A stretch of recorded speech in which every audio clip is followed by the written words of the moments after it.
Good evening to everyone present here on this virtual platform.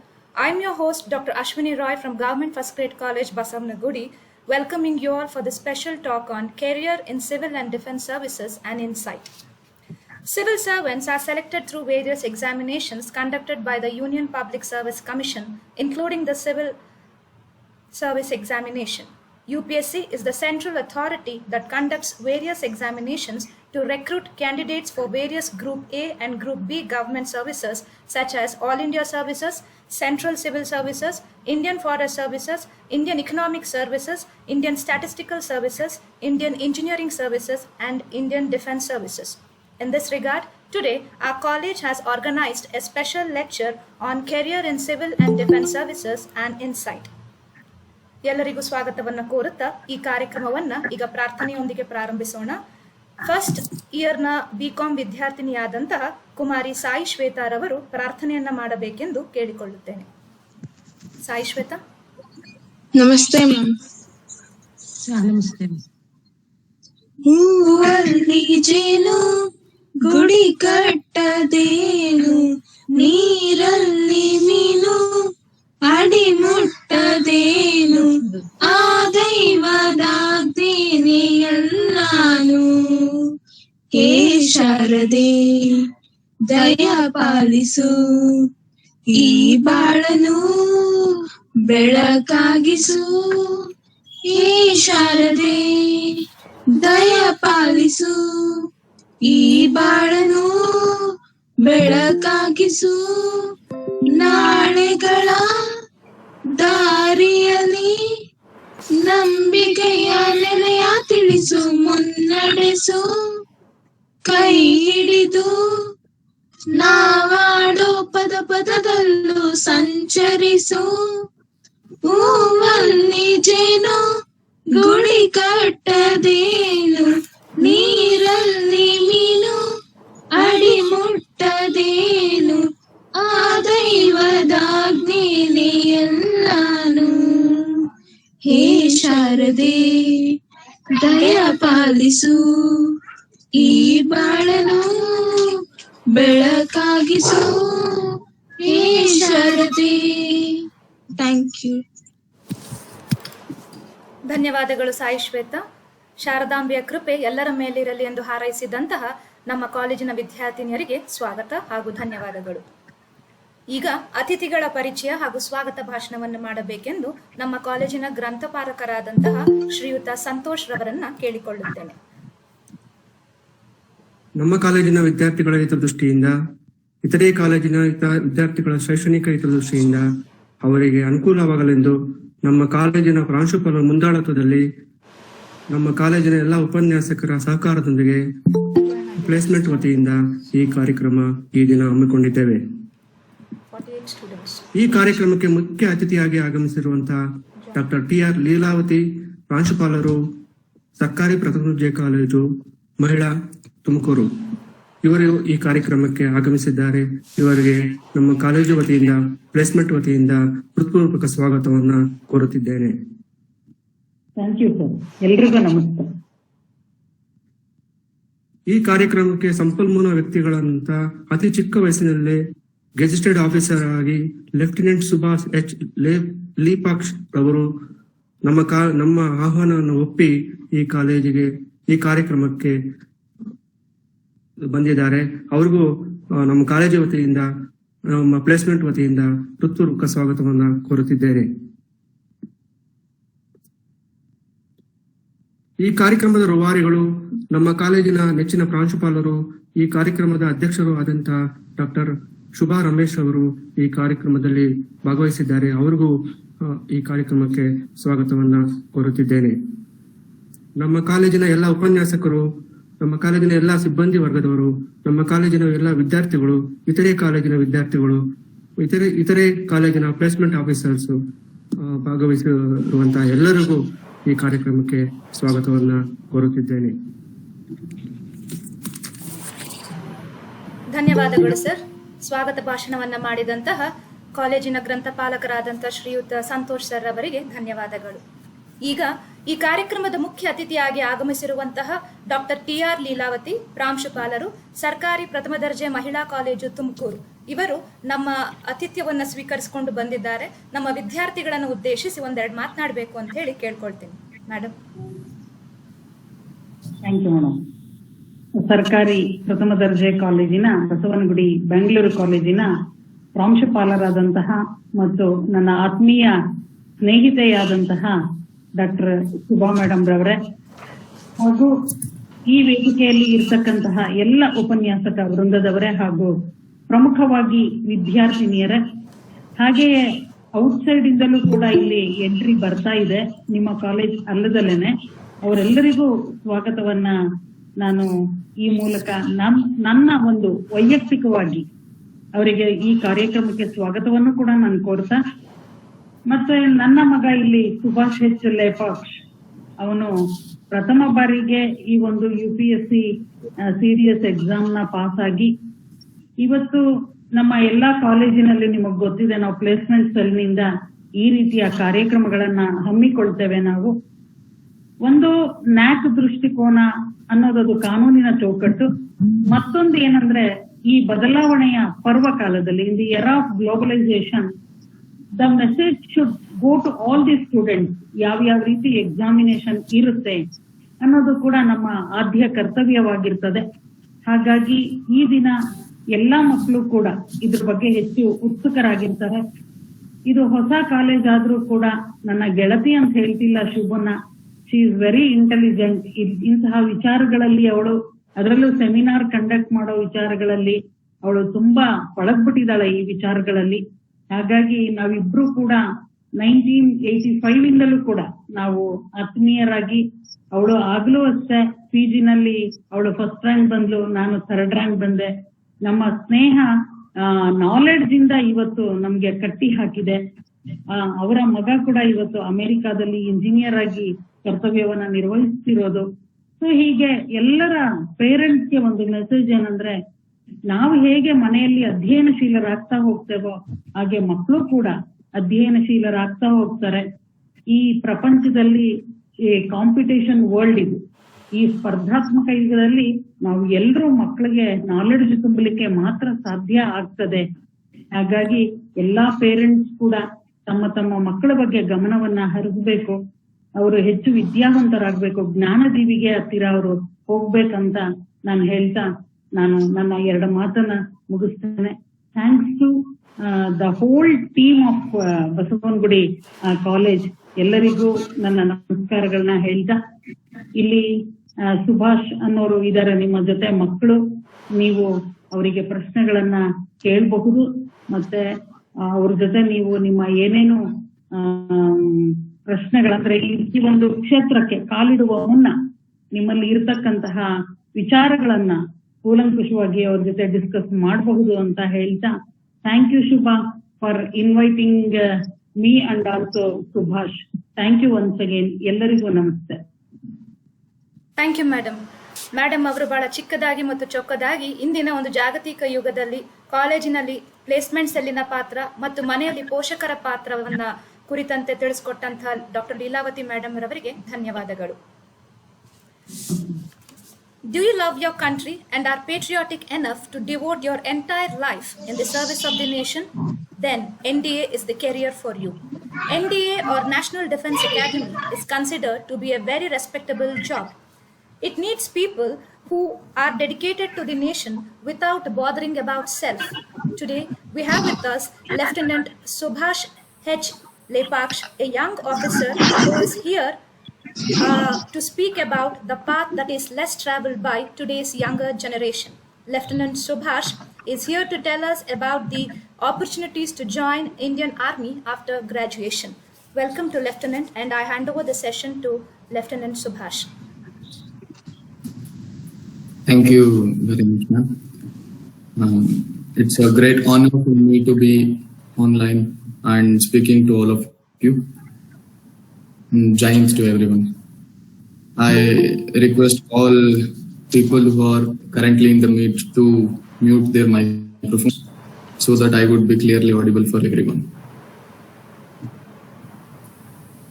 ಎಲ್ರಿಗೂ ಧನ್ಯವಾದಗಳು. ಮೊಟ್ಟ ಮೊದಲನೇದಾಗಿ ತುಮಕೂರಿನ ಸಿದ್ಧಗಂಗಾ ಮಠದ ತ್ರಿವಿಧ ದಾಸೋಹಿ ಕರ್ನಾಟಕ ರತ್ನ ಡಾಕ್ಟರ್ ಶ್ರೀ ಶ್ರೀ ಶಿವಕುಮಾರ ಮಹಾಸ್ವಾಮಿಗಳವರನ್ನ ಮನಸ್ಸಲ್ಲಿ ನೆನೆಸ್ಕೊಳ್ತಾ, ನಡುವಿನ ಕೆರೆಯ ಶ್ರೀ ಕಾಡಸಿದ್ದೇಶ್ವರ ಮಹಾಸ್ವಾಮಿಗಳವರನ್ನ ಕೂಡ ಮನದಲ್ಲಿ ನೆನೆಸ್ಕೊಳ್ಳುತ್ತಾ, ಸರ್ಕಾರಿ ಪ್ರಥಮ ದರ್ಜೆ ಕಾಲೇಜು ಬಸವನಗುಡಿ ಇಂದು ಆರ್ಗನೈಸ್ ಮಾಡಿರುವಂತಹ ಒಂದು ಆನ್ಲೈನ್ ಗೂಗಲ್ ಮೀಟ್ ಏನಿದೆ, special talk on careers in Indian civil and defence services insights ಅನ್ನೋದ್ರ ಬಗ್ಗೆ ಮಾತಾಡೋಕೆ ನಾನು ಲೆಫ್ಟಿನೆಂಟ್ ಸುಭಾಷ್ ಇಲ್ಲಿ ನಿಮ್ ಜೊತೆ ಇದ್ದೀನಿ.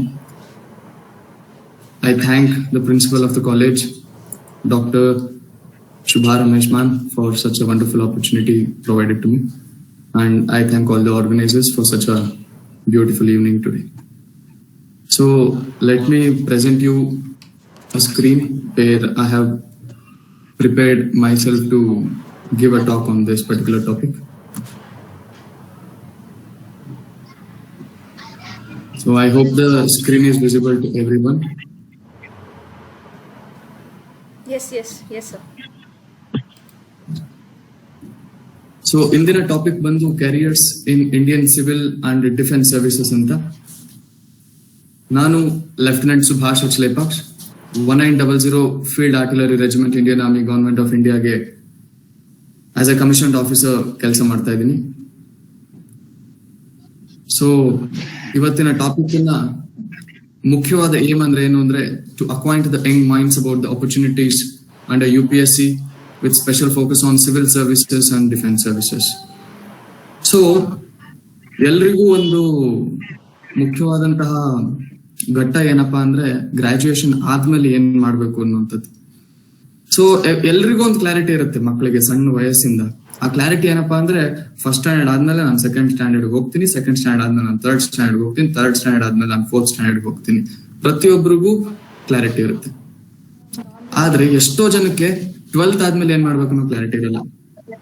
12th ಆದ್ಮೇಲೆ ನಾನು ಇಂಜಿನಿಯರಿಂಗ್ ಮಾಡ್ಲಾ, ಅಥವಾ ಮೆಡಿಕಲ್ ಮಾಡ್ಲಾ, ಅಥವಾ ಬೇಸಿಕ್ ಸೈನ್ಸ್ ಡಿಗ್ರಿ ಮಾಡ್ಲಾ, ಅಥವಾ ಕಾಮರ್ಸ್ ಡಿಗ್ರಿ ಮಾಡ್ಲಾ. ಸೊ ಈ ರೀತಿಯಾದಂತ ಕನ್ಫ್ಯೂಷನ್ಸ್ 12th ಆದ್ಮೇಲೆ ಇರುತ್ತೆ. ಇನ್ನ ಕೆಲವರಿಗೆ 12th ಆದ್ಮೇಲೂ ಸಹ ಕ್ಲಾರಿಟಿ ಇರುತ್ತೆ, ನಾನು ಇದೇ ಮಾಡ್ಬೇಕಂತ. ಆದ್ರೆ ಗ್ರಾಜುಯೇಷನ್ ಆದ್ಮೇಲೆ ಕೂಡ ಕೆಲವ್ರಿಗೆ ಡೌಟ್ಸ್ ಇರುತ್ತೆ, ಏನ್ ಮಾಡ್ಲಿ, ಅಥವಾ ಗ್ರಾಜುಯೇಷನ್ ಮುಗಿಸ್ಕೊಂಡಿರೋರು ಎಂಪ್ಲಾಯ್ಮೆಂಟ್ ಆಪರ್ಚುನಿಟೀಸ್ ಇಲ್ದಲೆ ಏನ್ ಮಾಡ್ಲಿ ಅಂತ ಯೋಚನೆ ಮಾಡೋರು ಸಹ ಇರ್ತಾರೆ. ಸೊ ಗ್ರಾಜುಯೇಷನ್ ಮುಗಿಸ್ಕೊಂಡಿರೋಂತಹವರಿಗೆ one of the better and best opportunities ಕೊಡುವಂಥದ್ದು union public service commission, where a person can be a group A gazetted officer or a group B gazetted officer at a very young age. ನೀವು 24-25 ಹಿಡಿದು 30-31 ವರ್ಷ ವಯಸ್ಸಿನ ಇದರಲ್ಲೇನೆ ನೀವು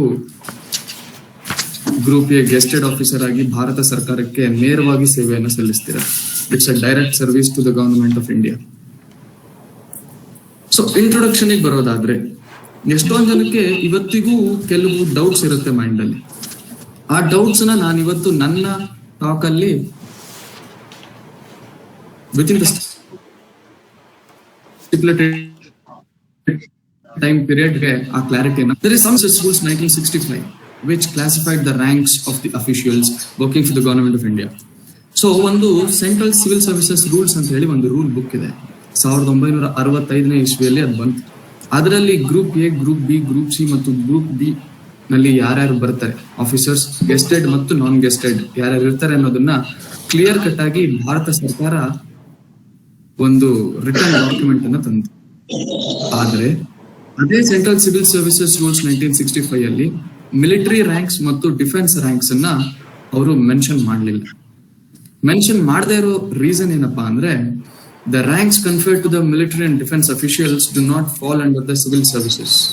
they come directly under the army act 1950. 1950ರಿಂದಲೂ ಸಹ military service personnel ಗೆ clarity ಇದೆ, whether they belong to group A, group B, group C or group D ಅನ್ನುವಂಥದ್ದು. ಸೊ ಈ ಒಂದು ವಿಷಯ ಎಷ್ಟೋ ಜನಕ್ಕೆ ಗೊತ್ತಿಲ್ಲದೆ ಇರೋದು ನಾನು ಇವತ್ತು ನಿಮ್ಮೊಂದು. So who are the group A gazetted officers? ಎಲ್ರಿಗೂ ಒಂದು ಸಂಶಯ ಇರುತ್ತೆ, ಗ್ರೂಪ್ ಎ ಗೆಸ್ಟೆಡ್ ಆಫೀಸರ್ಸ್ ಯಾರು ಕಮಿಷನ್ಡ್ ಆಫೀಸರ್ಸ್ ಆಗಿ ಇಂಡಿಯನ್ ಆರ್ಮ್ ಫೋರ್ಸಸ್ ಅನ್ನ ಜಾಯಿನ್ ಆಗ್ತಾರೆ, ಅಥವಾ ಆಲ್ ಇಂಡಿಯಾ ಸರ್ವಿಸಸ್ ಅಥವಾ ಸೆಂಟ್ರಲ್ ಸಿವಿಲ್ ಸರ್ವಿಸಸ್ ಅನ್ನ ಜಾಯಿನ್ ಆಗ್ತಾರೆ, ಅಥವಾ ಆಫೀಸರ್ಸ್ ಪ್ರಮೋಟ್ ಆಗಿ ಗ್ರೂಪ್ ಎ ಕ್ಯಾಡರ್ಗೆ ಬಂದು ಗೆಜೆಟ್ ನೋಟಿಫಿಕೇಶನ್ ಆಗುತ್ತೆ, ಅಥವಾ officers who are drawing the pay matrix of level 10 and above in the 7th pay commission. ಇವರನ್ನ ಗ್ರೂಪ್ ಎ ಗೆಸ್ಟೆಡ್ ಆಫೀಸರ್ ಆಗಿ ಕ್ಲಾಸಿಫೈ ಮಾಡ್ತೇವೆ. ಒಂದ್ ಅರ್ಥ ಮಾಡ್ಕೊಳ್ಳಿ, ಎಲ್ಲಾ ಗ್ರೂಪ್ ಎ ಆಫೀಸರ್ಸ್ ಗೆಸ್ಟೆಡ್ ಆಫೀಸರ್ಸ್ ಅಲ್ಲ. ಇವತ್ತು ನಾನು ಗೆಸ್ಟೆಡ್ ಆಫೀಸರ್ ಅಂತ ಕ್ಲಾರಿಟಿ ನನ್ಗೆ ಯಾವಾಗ ಸಿಗತ್ತೆ ಅಂದ್ರೆ, ನನಗೆ ನನ್ನ ಪ್ರೆಸಿಡೆನ್ಷಿಯಲ್ ಕಮಿಷನ್ ಆದ ನಂತರ ನನ್ನ ಹೆಸರು ಭಾರತ ಸರ್ಕಾರದ ಸರ್ಕಾರಿ ರಾಜಪತ್ರ ಅಂದ್ರೆ ಗೆಜೆಟ್ ನೋಟಿಫಿಕೇಶನ್ ಅಲ್ಲಿ ನನ್ನ ಹೆಸರನ್ನ president of India seal and sign under ಅಲ್ಲಿ ಪಬ್ಲಿಷ್ ಮಾಡಿದಾಗ ಮಾತ್ರ ನಾನು gazetted officer. And every armed forces commissioned officer gazetted officer ಆಗಿರ್ತಾರೆ. ನಿಮ್ಮ ಒಂದು ಸಿಂಪಲ್ ಕ್ಲಾರಿಟಿಗೆ, ಇದರಲ್ಲಿ ನಾನು ಜಾಸ್ತಿ ಟೈಮ್ ವೇಸ್ಟ್ ಮಾಡೋದಿಲ್ಲ, ಸಿಂಪಲ್ ಕ್ಲಾರಿಟಿಗೆ ಆರ್ಮಿ ಮತ್ತು IPS ರ್ಯಾಂಕ್ಸ್ ಅನ್ನ ಕಂಪೇರ್ ಮಾಡಿ ತೋರಿಸ್ತೀನಿ. ಆರ್ಮಿಯಲ್ಲಿ ಮೊದಲನೇ ರ್ಯಾಂಕ್ ಲೆಫ್ಟಿನೆಂಟ್. ನಾನು ಇವತ್ತು ಲೆಫ್ಟಿನೆಂಟ್ ಸುಭಾಷ್. ನೀವು ನನ್ನ ಹೆಗ್ಲ ಮೇಲೆ 2 ಸ್ಟಾರ್ ಅನ್ನ ನೋಡಬಹುದು. 2 ಸ್ಟಾರ್ ಲೆಫ್ಟಿನೆಂಟ್ ಅನ್ನೋ ರ್ಯಾಂಕ್ ಅನ್ನ ಇಂಡಿಕೇಟ್ ಮಾಡುತ್ತೆ. IPS ಪಾಸ್ ಔಟ್ ಆದಾಗ ಸಿಂಗಲ್ ಸ್ಟಾರ್ ಅಲ್ಲಿ ಪಾಸ್ ಔಟ್ ಆಗ್ತಾರೆ. ಅದೇ ಒಬ್ಬ armed officer who works for ministry of defence pass out ಆದಾಗ ಲೆಫ್ಟಿನೆಂಟ್ ಆಗಿ ಡಬಲ್ ಸ್ಟಾರ್ ಅಲ್ಲಿ ಪಾಸ್ ಔಟ್ ಆಗ್ತಾರೆ. ಸೊ ಕಂಪ್ಯಾರಿಸನ್ ಮಾಡಿದಾಗ ನಾವು ಅಂದ್ರೆ ಲೆಫ್ಟಿನೆಂಟ್, ನಿಮ್ಮ ಅಂಡರ್ಸ್ಟ್ಯಾಂಡಿಂಗ್ ಗೋಸ್ಕರ we will be equivalent to deputy superintendent of police, DYSP or DSP ಅಂತ ಏನ್ ಕರೀತೀರಾ, ಆ ಪೊಸಿಷನ್ ಗೆ ನಮ್ಮ ರ್ಯಾಂಕ್ ಈಕ್ವಿವೆಲೆಂಟ್ ಆಗಿರುತ್ತೆ. ಸೊ ಇಲ್ಲಿ 1 ಡೌನ್ ಪಾಲಿಸಿಯನ್ನ ಭಾರತ ಸರ್ಕಾರ ತಂದಿದೆ. 1 ಡೌನ್ ಪಾಲಿಸಿ ಅಂದ್ರೆ IPS 3 ಸ್ಟಾರ್ ಹಾಕೋದು ಒಂದೇ, ಒಬ್ಬ ಆರ್ಮ್ ಫೋರ್ಸಸ್ ಅಫಿಷಿಯಲ್ 2 ಸ್ಟಾರ್ ಹಾಕೋದು ಒಂದೇ. IPS ಅಶೋಕ ಸ್ತಂಭ ಹಾಕೋದು ಒಂದೇ, ನಾವು 3 ಸ್ಟಾರ್ ಹಾಕೋದು ಒಂದೇ. ಸೊ ನಮ್ಮ ಅವರ ರ್ಯಾಂಕಿನ 1 ಡೌನ್ ನಮ್ಮ ರ್ಯಾಂಕಿಗೆ ಈಕ್ವಿವೆಲೆಂಟ್ ಆಗುತ್ತೆ. ಸೊ ಇದು ನಿಮ್ಮ ಅಂಡರ್ಸ್ಟ್ಯಾಂಡಿಂಗ್ ಗೋಸ್ಕರ ಕಂಪ್ಯಾರಿಸನ್ ಮಾಡಿ ನಾನು ನಿಮಗೆ ತೋರಿಸಿದ್ದೇನೆ. ಅಂಡ್ ಇನ್ನೊಂದಿದೆ, SI ಕೂಡ ಕೆಲವು ಸರಿ ಡಬಲ್ ಸ್ಟಾರ್ ಹಾಕ್ತಾರೆ. ದಯಮಾಡಿ SI ನ ಲೆಫ್ಟಿನೆಂಟ್ ಅನ್ನ ಮತ್ತು IPS ಡಬಲ್ ಸ್ಟಾರ್ ಹಾಕೋದನ್ನ ಕನ್ಫ್ಯೂಸ್ ಮಾಡ್ಕೋಬೇಡಿ. SI ಡಬಲ್ ಸ್ಟಾರ್ ಹಾಕಿದಾಗ ಅದ್ರ ಕೆಳಗೆ 2 ಪಟ್ಟಿ ಇರುತ್ತೆ ಸಣ್ಣದಾಗಿ. ಸೊ UPSC ನಿಮ್ಮ ಮೈನ್ ಕಾನ್ಸಂಟ್ರೇಷನ್ ಏನಿದೆ ಇವತ್ತಿಂದು, ಅದು UPSC. So what is UPSC? Union public service commission ಏನು? ಯೂನಿಯನ್ ಪಬ್ಲಿಕ್ ಸರ್ವಿಸ್ ಕಮಿಷನ್ ತನ್ನ ರೈಟ್ಸ್ ಅನ್ನ ಡೈರೆಕ್ಟ್ ಆಗಿ ಕಾನ್ಸ್ಟಿಟ್ಯೂಷನ್ ಇಂದ ಎಕ್ಸ್ಟ್ರಾಕ್ಟ್ ಮಾಡುತ್ತೆ. It's an independent constitutional body. ಅದು ಯಾವುದೇ ಆಕ್ಟ್ ಇಂದ ಫಾರ್ಮ್ ಆಗಿರೋ ಬಾಡಿ ಅಲ್ಲ, ಅದು ಡೈರೆಕ್ಟ್ ಆಗಿ ಕಾನ್ಸ್ಟಿಟ್ಯೂಷನ್ ನಿಂದಲೇ ಫಾರ್ಮ್ ಆಗಿರುವಂತಹ ಒಂದು ಕಮಿಷನ್. UPSC ಯ ಕೆಲಸ ಏನು? UPSC ಎಕ್ಸಾಮಿನೇಷನ್ ಅನ್ನ ಕಂಡಕ್ಟ್ ಮಾಡಿ, ಇಂಟರ್ವ್ಯೂಸ್ ಅನ್ನ ಕಂಡಕ್ಟ್ ಮಾಡಿ, ಕ್ಯಾಂಡಿಡೇಟ್ಸ್ ಅನ್ನ ಗ್ರೂಪ್ ಎ ಮತ್ತು group B gazetted officer post ಗೆ ಕ್ಯಾಂಡಿಡೇಟ್ಸ್ ಅನ್ನ ರೆಕಮೆಂಡ್ ಮಾಡುತ್ತೆ. UPSC is a recommending authority. ಇದನ್ನ ಎಲ್ಲರೂ ಕ್ಲಾರಿಟಿ ಇಟ್ಕೊಳ್ಳಿ, because UPSC do not appoint anyone. UPSC is just a recommending authority. Then who appoints? The president of India appoints all the group A gazetted officers. ಈಗ ನನ್ನ presidential order, ನನ್ನ commissioning order ನನಗೆ ರಾಷ್ಟ್ರಪತಿ ಭವನಿಂದ ನನ್ನ appointment order ಸಿಗುತ್ತೆ. So UPSC conduct ಮಾಡುವಂತಹ exams, maximum number of exams group A ಗೆ ಸಂಬಂಧಪಟ್ಟಂತಹ ಎಕ್ಸಾಮ್ಸ್. ಆಲ್ರೆಡಿ ನಿಮ್ಮ ಇಂಟ್ರೊಡಕ್ಷನ್ ಟೈಮ್ ಅಲ್ಲಿ ಆಲ್ರೆಡಿ ಹೇಳಿದ್ದಾರೆ ಯಾವ್ಯಾವ ಎಕ್ಸಾಮ್ಸ್ ನ ಕಂಡಕ್ಟ್ ಮಾಡ್ತೀನಿ ಅಂತ. ಬ್ರೀಫ್ ಆಗಿ ನಾನು ನಿಮ್ಗೆ ಹೇಳ್ತೀನಿ, UPSC ಯಾವ ಎಕ್ಸಾಮ್ಸ್ ನ ಕಂಡಕ್ಟ್ ಮಾಡ್ತೀವಿ. UPSC CSE civil services examination ಇವತ್ತಿನ ಮೈನ್ ಫೋಕಸ್. UPSC NDS ಆಗಿದೆ, ಇಟ್ಸ್ NDA national defence academy. UPSC CDS combined defence services. UPSC IFS Indian forest service. UPSC IAS Indian economic service, Indian statistical service, CAPF central armed police forces and many more. ನಿಮ್ಗೆ ಇನ್ನೂ ಜಾಸ್ತಿ ಬೇಕಂದ್ರೆ UPSC website ಕೆಳಗೆ ಹಾಕಿದೀನಿ. You can go to that website and you will get to know what are all the examinations conducted by the union public service commission. So ಈ ಎಲ್ಲ exams UPSC conduct ಮಾಡುತ್ತೆ. Particular degree basis ಮೇಲೆ, ಅಂದ್ರೆ ನಿಮ್ಮ particular qualification basis ಮೇಲೆ ನೀವು ನಿಮಗೆ suitable exam ಅನ್ನ ಈ UPSC ಅಂಡರ್ ಅಲ್ಲಿ ಸೆಲೆಕ್ಟ್ ಮಾಡ್ಕೋಬಹುದು. ಆದ್ರೆ civil services, combined defence services ಮತ್ತು CAPF ಎಕ್ಸಾಮ್ಸ್ ಏನಿದೆ, ಸ್ಟಾಟಿಸ್ಟಿಕಲ್ ಸರ್ವಿಸ್ಗೆ ಕೆಲವು ರೂಲ್ಸ್ ಇದೆ.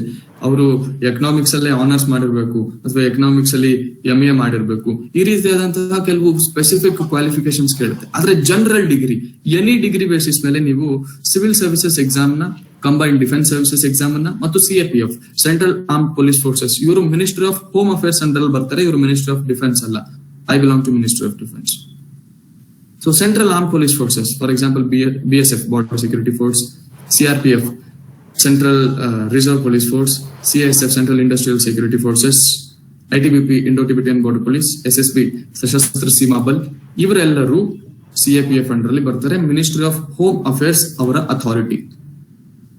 ಸೊ ಈ ಎಲ್ಲ ಪೋಸ್ಟ್ಸ್ಗೆ ಒಬ್ಬ ವ್ಯಕ್ತಿ ತನ್ನ ಯಾವುದೇ ಡಿಗ್ರಿ ಸರ್ಟಿಫಿಕೇಟ್ ಆಧಾರದ ಮೇಲೆ UPSC ಎಕ್ಸಾಮ್ ಅನ್ನ ಅಟೆಂಡ್ ಮಾಡಬಹುದು.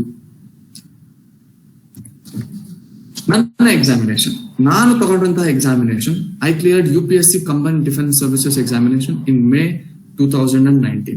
2019 ನಾನು UPSC combined defence services exam ಅನ್ನು ತಗೊಂಡಿದ್ದೆ. After clearing my preliminary examination of combined defense services, I cleared my services selection board interview in October 2019. And services selection board ಇಂದ ನನ್ನ ಹೆಸರು army headquarters, integrated headquarters, ministry of defence New ಡೆಲ್ಲಿಗೆ ಹೋದಾಗ ಅಲ್ಲಿ merit criteria announce ಆಗುತ್ತೆ. So from the headquarters on behalf of Union public service Commission ನನ್ನ rank all India rank AIR all India rank 147 ಬಂತು. So after that training as an officer at Officers Training Academy Chennai started on June 15th, 2020. ಇವತ್ತಿಗೆ exact ಆಗಿ 1 ವರ್ಷ ಹಿಂದೆ, ಅಂದ್ರೆ ಇವತ್ತು ನನ್ನ 1 ವರ್ಷದ ಆನಿವರ್ಸರಿ, OTA ಹೋಗಿ Officers Training Academy ಹೋಗಿ. ಸೊ Officers Training Academy ಅಲ್ಲಿ ನನ್ನ ಪ್ರೀ ಕಮಿಷನಿಂಗ್ ಟ್ರೈನಿಂಗ್ ಆಯ್ತು. ಅಂಡ್ ಆನ್ May 29th ಹೋದ ತಿಂಗಳು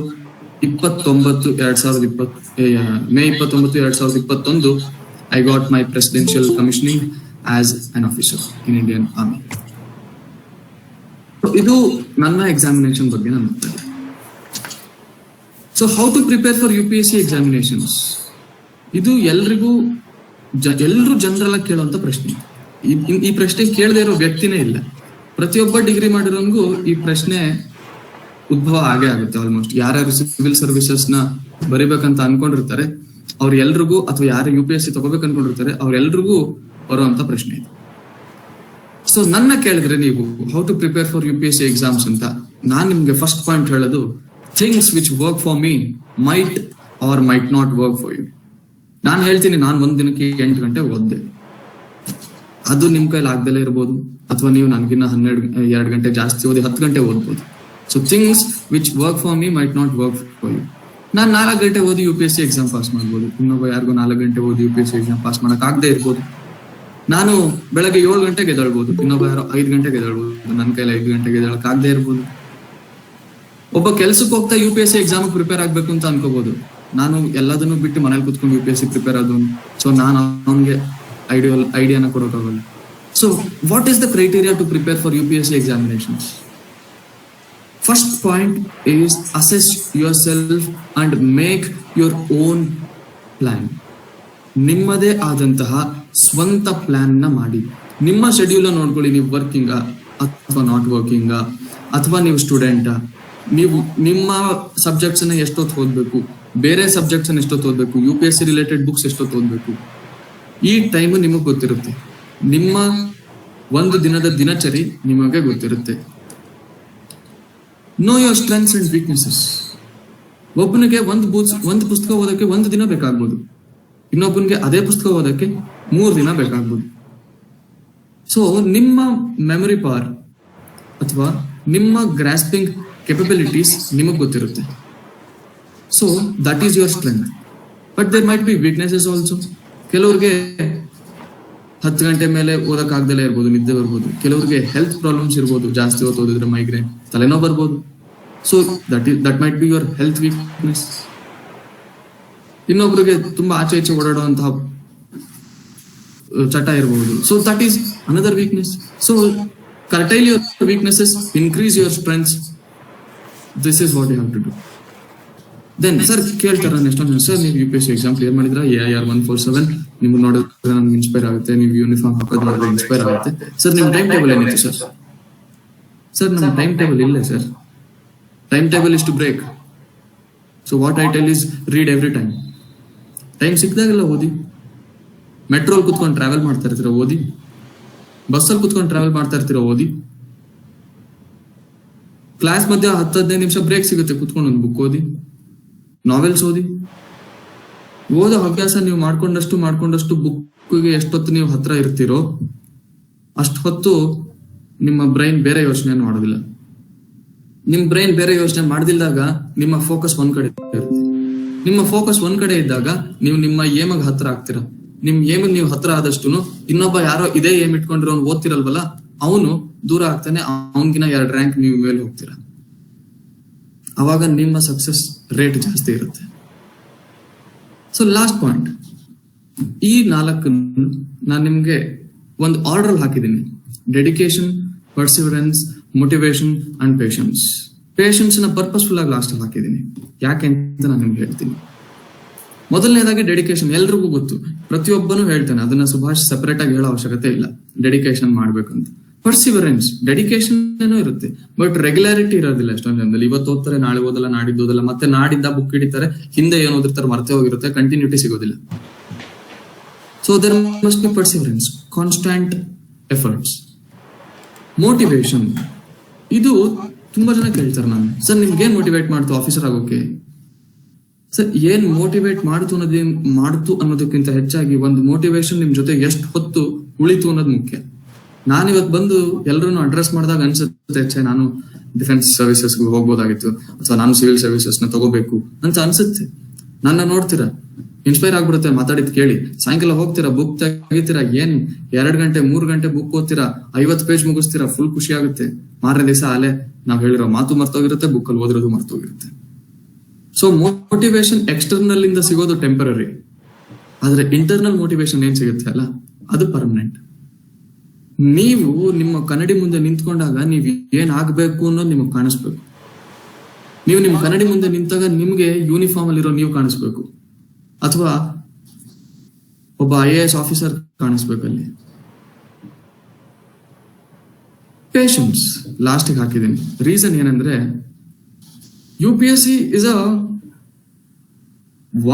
ವಾಸ್ಟ್ ಥಿಂಗ್. ತುಂಬಾ ದೊಡ್ಡ ಒಂದು ಸಮುದ್ರ UPSC ಒಳಗೆ ಇಳಿಯೋದು, ಎದಳೋದು, ನೋವು ಅನುಭವಿಸೋದು ತುಂಬಾ ಇದೆ. ಸೊ ಪೇಷನ್ಸ್ ಏನಕ್ಕೆ ಇಲ್ಲಿ ಮುಖ್ಯ ಆಗುತ್ತೆ ಅಂದ್ರೆ, ತುಂಬಾ ಜನ ನಾನು ಹೇಳಿದ ಮೊದಲನೇ 3 ಪಾಯಿಂಟ್ ಅಲ್ಲಿ ತುಂಬಾ ಸಿನ್ಸಿಯರ್ ಆಗಿ ಎಫರ್ಟ್ ಹಾಕಿರ್ತಾರೆ, ಸೆಲ್ಫ್ ಮೋಟಿವೇಟೆಡ್ ಇರ್ತಾರೆ, ಕಾನ್ಸ್ಟೆಂಟ್ ಎಫರ್ಟ್ಸ್ ಇರುತ್ತೆ, ಡೆಡಿಕೇಟೆಡ್ ಇರ್ತಾರೆ, ಎಲ್ಲ ಇರ್ತಾರೆ. ಆದ್ರೆ ಕೆಲವು ಸಲ ಎಕ್ಸಾಮಿನೇಷನ್ಸ್ ಕ್ಲಿಯರ್ ಆಗಲ್ಲ. That doesn't mean he was not dedicated or he was not motivated. That means someone else was more dedicated and more motivated than that person. ಅವಾಗ ಅವನಿಗೆ ಕೆಲಸ ಮಾಡೋದು ಅವನ ಪೇಷನ್ಸ್. 1 ಅಟೆಂಪ್ಟ್ ಅಲ್ಲಿ ಆಗ್ಲಿಲ್ಲ, ಪರವಾಗಿಲ್ಲ, 2ನೇ ಅಟೆಂಪ್ಟ್ ತಗೊಳ್ಳಿ. 2ನೇ ಅಟೆಂಪ್ಟ್ ಅಲ್ಲಿ ಆಗ್ಲಿಲ್ಲ, ಪರವಾಗಿಲ್ಲ, 3ನೇ ಅಟೆಂಪ್ಟ್ ತಗೊಳ್ಳಿ. ಸರ್ ನಿಮ್ದು ಫಸ್ಟ್ ಅಟೆಂಪ್ಟ್ ಅಲ್ಲೇ ಆಗೋಯ್ತು, ನೀವ್ ಹಿಂಗೆ ಹೇಳ್ತೀರಾ? ಖಂಡಿತ ಇಲ್ಲ. ನಾನು 19ನೇ ಅಟೆಂಪ್ಟ್ ಅಲ್ಲಿ ಒಳಕ್ ಬಂದಿರೋರ್ನು ನೋಡಿದೀನಿ. 19ನೇ ಅಟೆಂಪ್ಟ್ ಅಲ್ಲಿ ಸರ್ವಿಸಸ್ ಸೆಲೆಕ್ಷನ್ ಬೋರ್ಡ್ ಇಂಟರ್ವ್ಯೂನ ಕ್ಲಿಯರ್ ಮಾಡ್ಕೊಂಡು ಆಫೀಸರ್ಸ್ ಟ್ರೈನಿಂಗ್ ಅಕಾಡೆಮಿಯಲ್ಲಿ ಟ್ರೈನ್ ಆಗಿ ನನ್ನ ಜೊತೆನೆ ಪಾಸ್ ಔಟ್ ಆಗಿ ಕಮಿಷನ್ಡ್ ಆಫೀಸರ್ ಆಗಿ ಕೋರ್ ಆಫ್ ಸಿಗ್ನಲ್ಸ್ ಇಂಡಿಯನ್ ಆರ್ಮಿಲಿ ಕೆಲಸ ಮಾಡ್ತಾ ಇದ್ದಾರೆ. ಅಂಡ್ ಎಸ್, CDS ಗೆ ಲಿಮಿಟ್ಸ್ ಇದೆ, ಸಾರಿ UPSC ಸಿವಿಲ್ ಸರ್ವಿಸಸ್ಗೆ ಲಿಮಿಟ್ಸ್ ಇದೆ. ಆದ್ರೆ UPSC ಕಂಬೈನ್ಡ್ ಡಿಫೆನ್ಸ್ ಸರ್ವಿಸಸ್ಗೆ ಯಾವುದೇ ಲಿಮಿಟ್ಸ್ ಇಲ್ಲ. ವರ್ಷಕ್ಕೆ 2 ಬಾರಿ ಎಕ್ಸಾಮಿನೇಷನ್ ಕಂಡಕ್ಟ್ ಆಗುತ್ತೆ. ಏಜ್ ಇರೋವರೆಗೂ 24.5 ವರ್ಷ ಏಜ್ ಇರೋವರೆಗೂ ನೀವು ಕಂಬೈನ್ಡ್ ಡಿಫೆನ್ಸ್ ಸರ್ವಿಸಸ್ ಎಕ್ಸಾಮ್ ಅನ್ನ ತಗೋಬಹುದು. ಅಂದ್ರೆ ವರ್ಷಕ್ಕೆ 2 ಎಕ್ಸಾಮ್ ಅಂದ್ರೆ ನೀವು ಕರೆಕ್ಟ್ ಆಗಿ 8 ರಿಂದ 9 ಅಟೆಂಪ್ಟ್ ಅನ್ನ ಕೊಡ್ಬೋದು. ಆದ್ರೆ 19ನೇ ಅಟೆಂಪ್ಟ್ ಅಂತ ನಾನು ಹೇಳಿದೆ, ಇದು SSB ಅಟೆಂಪ್ಟ್ಸ್. SSB ನ ಕೇವಲ UPSC ಎಕ್ಸಾಮ್ ಕ್ಲಿಯರ್ ಮಾಡಿ ಮಾತ್ರ ಇಂಟರ್ವ್ಯೂ ಕೊಡ್ಬೋದು ಅಂತಲ್ಲ, ವಿತೌಟ್ UPSC ಇಂಟರ್ವ್ಯೂಸ್ ಕೂಡ SSB ಅನ್ನ ಕೊಡ್ಬೋದು. So which one is the better option, civil or defence? ಈ ಪ್ರಶ್ನೆ ನೀವು ನನ್ನ ಕೇಳಿದ್ರೆ ನಾನು ನಿಮ್ಗೆ ಒಂದೇ ಪ್ರಶ್ನೆ ಕೇಳೋದು, who do you like the most, mother or father? ಇದು ಇಟ್ಸ್ ಅ ಡಿಪ್ಲೊಮ್ಯಾಟಿಕ್ ಕ್ವಶನ್. ಎರಡಕ್ಕೂ ತನ್ನದೇ ಆದಂತಹ ಒಂದು ಘನತೆ, ಗೌರವ, ಕೆಲಸ, ಚಾರ್ಟರ್ ಆಫ್ ಡ್ಯೂಟೀಸ್ ಇರುತ್ತೆ. ಡಿಫೆನ್ಸ್ ಮಾಡುವಂತಹ ಡ್ಯೂಟಿ ಸಿವಿಲ್ ಸರ್ವೆಂಟ್ ಮಾಡೋದಿಲ್ಲ. ಒಬ್ಬ ಡಿಫೆನ್ಸ್ ಸರ್ವೆಂಟ್ ಮಾಡೋ ಡ್ಯೂಟಿ ಸಿವಿಲ್ ಸರ್ವೆಂಟ್ ಮಾಡೋದಿಲ್ಲ, ಸಿವಿಲ್ ಸರ್ವೆಂಟ್ ಮಾಡೋ ಡ್ಯೂಟಿ ಡಿಫೆನ್ಸ್ ಸರ್ವೆಂಟ್ ಮಾಡೋದಿಲ್ಲ. ಎಕ್ಸಾಂಪಲ್, ಪಿಕ್ ಪಾಕೆಟ್ ಅವ್ರನ್ನ ನಾನು ಹಿಡಿಯಲ್ಲ, ಟೆರರಿಸ್ಟ್ ನ ಸಿವಿಲ್ ಸರ್ವೆಂಟ್ಸ್ ಹಿಡಿಯಲ್ಲ. ನಾನು ಟೆರರಿಸ್ಟ್ ಹಿಡಿತೀನಿ, ಅವರು ಪಿಕ್ ಪಾಕೆಟ್ ಮಾಡೋರು ಹಿಡಿತಾರೆ. ಸೊ ವ್ಯತ್ಯಾಸ ಪ್ರತಿಯೊಂದು ಹೆಜ್ಜೆಯಲ್ಲೂ ಇರುತ್ತೆ. ಯಾವುದು ಸರ್ವಿಸ್ ಜಾಸ್ತಿ ಇದೆ ಸರ್ ಅಂತ ಕೇಳಿದ್ರೆ, ಸರ್ವಿಸ್ ಡೈರೆಕ್ಟ್ ಆಗಿ ನೀವು ಭಾರತಕ್ಕೆ ಮಾಡ್ತಾ ಇರ್ತೀರಾ. ಒಬ್ಬ ಯೂನಿಫಾರ್ಮ್ಡ್ ಪರ್ಸನಲ್ ಆಗಿ ಡೈರೆಕ್ಟ್ ಆಗಿ ಭಾರತಕ್ಕೆ ನೀವು ಸರ್ವಿಸ್ ಮಾಡ್ತಾ ಇರ್ತೀರಾ. ಆದರೆ ಡಿಫೆನ್ಸ್ ಸರ್ವಿಸಸ್ ಅಲ್ಲಿ ನೀವು ಕಮಿಷನಿಂಗ್ ಆಗಿ ಆಫೀಸರ್ ಆದ ಮೇಲೆ ಸಹ ನೀವು ಗವರ್ನಮೆಂಟ್ ಆಫ್ ಇಂಡಿಯಾಗೆನೆ ಕೆಲಸ ಮಾಡ್ತೀರಾ. ಆದರೆ ಸಿವಿಲ್ ಸರ್ವಿಸಸ್ ಅಲ್ಲಿ ನೀವು IPS IAS ಆದಾಗ you will be a central government servant working to a particular state. ನೀವು ಕೇಳಿರ್ತೀರಾ, ಯಾರೋ ಒಬ್ಬ IAS ಆಫೀಸರ್ನ is an IAS Karnataka cadre ಅಂತ ಕರೀತಾರೆ. So what is that cadre? Is a central government employee working for a particular state. ಆ ವ್ಯಕ್ತಿಯ ಮೇಲೆ ಸೆಂಟ್ರಲ್ ಗವರ್ನಮೆಂಟ್ ಲಾಸ್ ಮತ್ತು ಆ ಸ್ಟೇಟಿನ ಲಾಸ್ ಎರಡು ಕೂಡ ಇಂಪ್ಲೈ ಆಗುತ್ತೆ. ಆದ್ರೆ ಒಬ್ಬ ಡಿಫೆನ್ಸ್ ಸರ್ವೆಂಟ್ ಮೇಲೆ ಸೆಂಟ್ರಲ್ ಗವರ್ನಮೆಂಟ್ ಲಾಸ್ ಮಾತ್ರ ಅಪ್ಲಿಕಬಲ್ ಆಗುತ್ತೆ, ಸ್ಟೇಟ್ ಲಾಸ್ ಅಪ್ಲಿಕಬಲ್ ಆಗೋದಿಲ್ಲ. ಅಂದ್ರೆ ಒಬ್ಬ ಸ್ಟೇಟ್ ಚೀಫ್ ಮಿನಿಸ್ಟರ್ ನನ್ನ ಟ್ರಾನ್ಸ್ಫರ್ ಮಾಡ್ಬೇಕಂದ್ರೆ ಟ್ರಾನ್ಸ್ಫರ್ ಮಾಡೋದಕ್ಕೆ ಆಗೋದಿಲ್ಲ, ಸೆಂಟ್ರಲ್ ಗವರ್ನಮೆಂಟ್ ಮಾತ್ರ ನನ್ನ ಟ್ರಾನ್ಸ್ಫರ್ ಮಾಡ್ಲಿಕ್ಕೆ ಸಾಧ್ಯ. ಅದೇ ಒಬ್ಬ IAS ಆಫೀಸರ್ನ ರೀಸೆಂಟ್ ಡೇಸ್ ಅಲ್ಲಿ ಯು ಕ್ಯಾನ್ ಸಿ IAS ಆಫೀಸರ್ನ state government can also transfer. So ಇದು some differences between civil and defence. So ಈ ಪ್ರಶ್ನೆಗೆ ಸರಿ ಉತ್ತರ ಅಂತ ಯಾವುದೂ ಇಲ್ಲ. ಯಾವ ಮನುಷ್ಯ ಅದನ್ನ ಆನ್ಸರ್ ಮಾಡ್ತಾನೋ ಅವನ ಇಷ್ಟ ಕಷ್ಟದ ಪ್ರಕಾರ ಇದ್ರ ಆನ್ಸರ್ ಡಿಪೆಂಡ್ ಆಗಿದೆ. ನನ್ಗೆ ಡಿಫೆನ್ಸ್ ಜಾಸ್ತಿ ಇಷ್ಟ ಇದ್ರೆ ನಾನು ಡಿಫೆನ್ಸ್ ಸರ್ ಅಂತೀನಿ, it is a better option ಅಂದಾಗ. ನನಗೆ ಸಿವಿಲ್ಸ್ ಜಾಸ್ತಿ ಇದ್ರೆ ನಾನು ಸಿವಿಲ್ ಅಂತೀನಿ. So I try to be neutral. My answer is both. How to become a defence officer? ಈಗ ನನ್ನ ಪೋಸ್ಟ್ಗೆ ನೀವು ಕೇಳೋದಾದ್ರೆ ಪರ್ಸನಲಿ, ಈ ಪೋಸ್ಟ್ಗೆ ಬರ್ಬೇಕಂದ್ರೆ ಆಸ್ ಎ ಲೆಫ್ಟಿನೆಂಟ್ ನೀವು ಭಾರತೀಯ ಸೇನೆಯನ್ನ ಸೇರ್ಬೇಕಂದ್ರೆ UPSC combined defence services, UPSC national defence services. Combined defence services ನ ಗ್ರಾಜುಯೇಟ್ ಲೆವೆಲ್ ಅಲ್ಲಿ ಕೊಡ್ತೀರಾ ಮತ್ತು national defence academy NDA exam ಅನ್ನ ನೀವು 10+2 ನಿಮ್ಮ 12th ಬೇಸಿಸ್ ಮೇಲೆ ಕೊಡ್ತೀರಾ. NCC ಸ್ಪೆಷಲ್ ಎಂಟ್ರಿ ಇರುತ್ತೆ. ನೀವು ನಿಮ್ಮ ಕಾಲೇಜಲ್ಲಿ NCC ವಿಂಗ್ ಇದ್ರೆ ಆ NCC ವಿಂಗ್ ನ ಜಾಯಿನ್ ಆದ್ರೆ C ಸರ್ಟಿಫಿಕೇಟ್ ಅಂತ ಒಂದು ಸಣ್ಣ ಕೋರ್ಸ್ ಇರುತ್ತೆ. C ಸರ್ಟಿಫಿಕೇಟ್ ಕೋರ್ಸ್ ನ ಅಟ್ಲೀಸ್ಟ್ B ಗ್ರೇಡ್ ಅಲ್ಲಿ ನೀವು ಮುಗಿಸ್ಕೊಂಡ್ರೆ ಆ C ಸರ್ಟಿಫಿಕೇಟ್ ಇಟ್ಕೊಂಡು ನೀವು ಡೈರೆಕ್ಟ್ ಆಗಿ ವಿತೌಟ್ ರೈಟಿಂಗ್ ಎಕ್ಸಾಮಿನೇಷನ್ ನೀವು SSB ಇಂಟರ್ವ್ಯೂ ಅನ್ನ ಕೊಡಬಹುದು.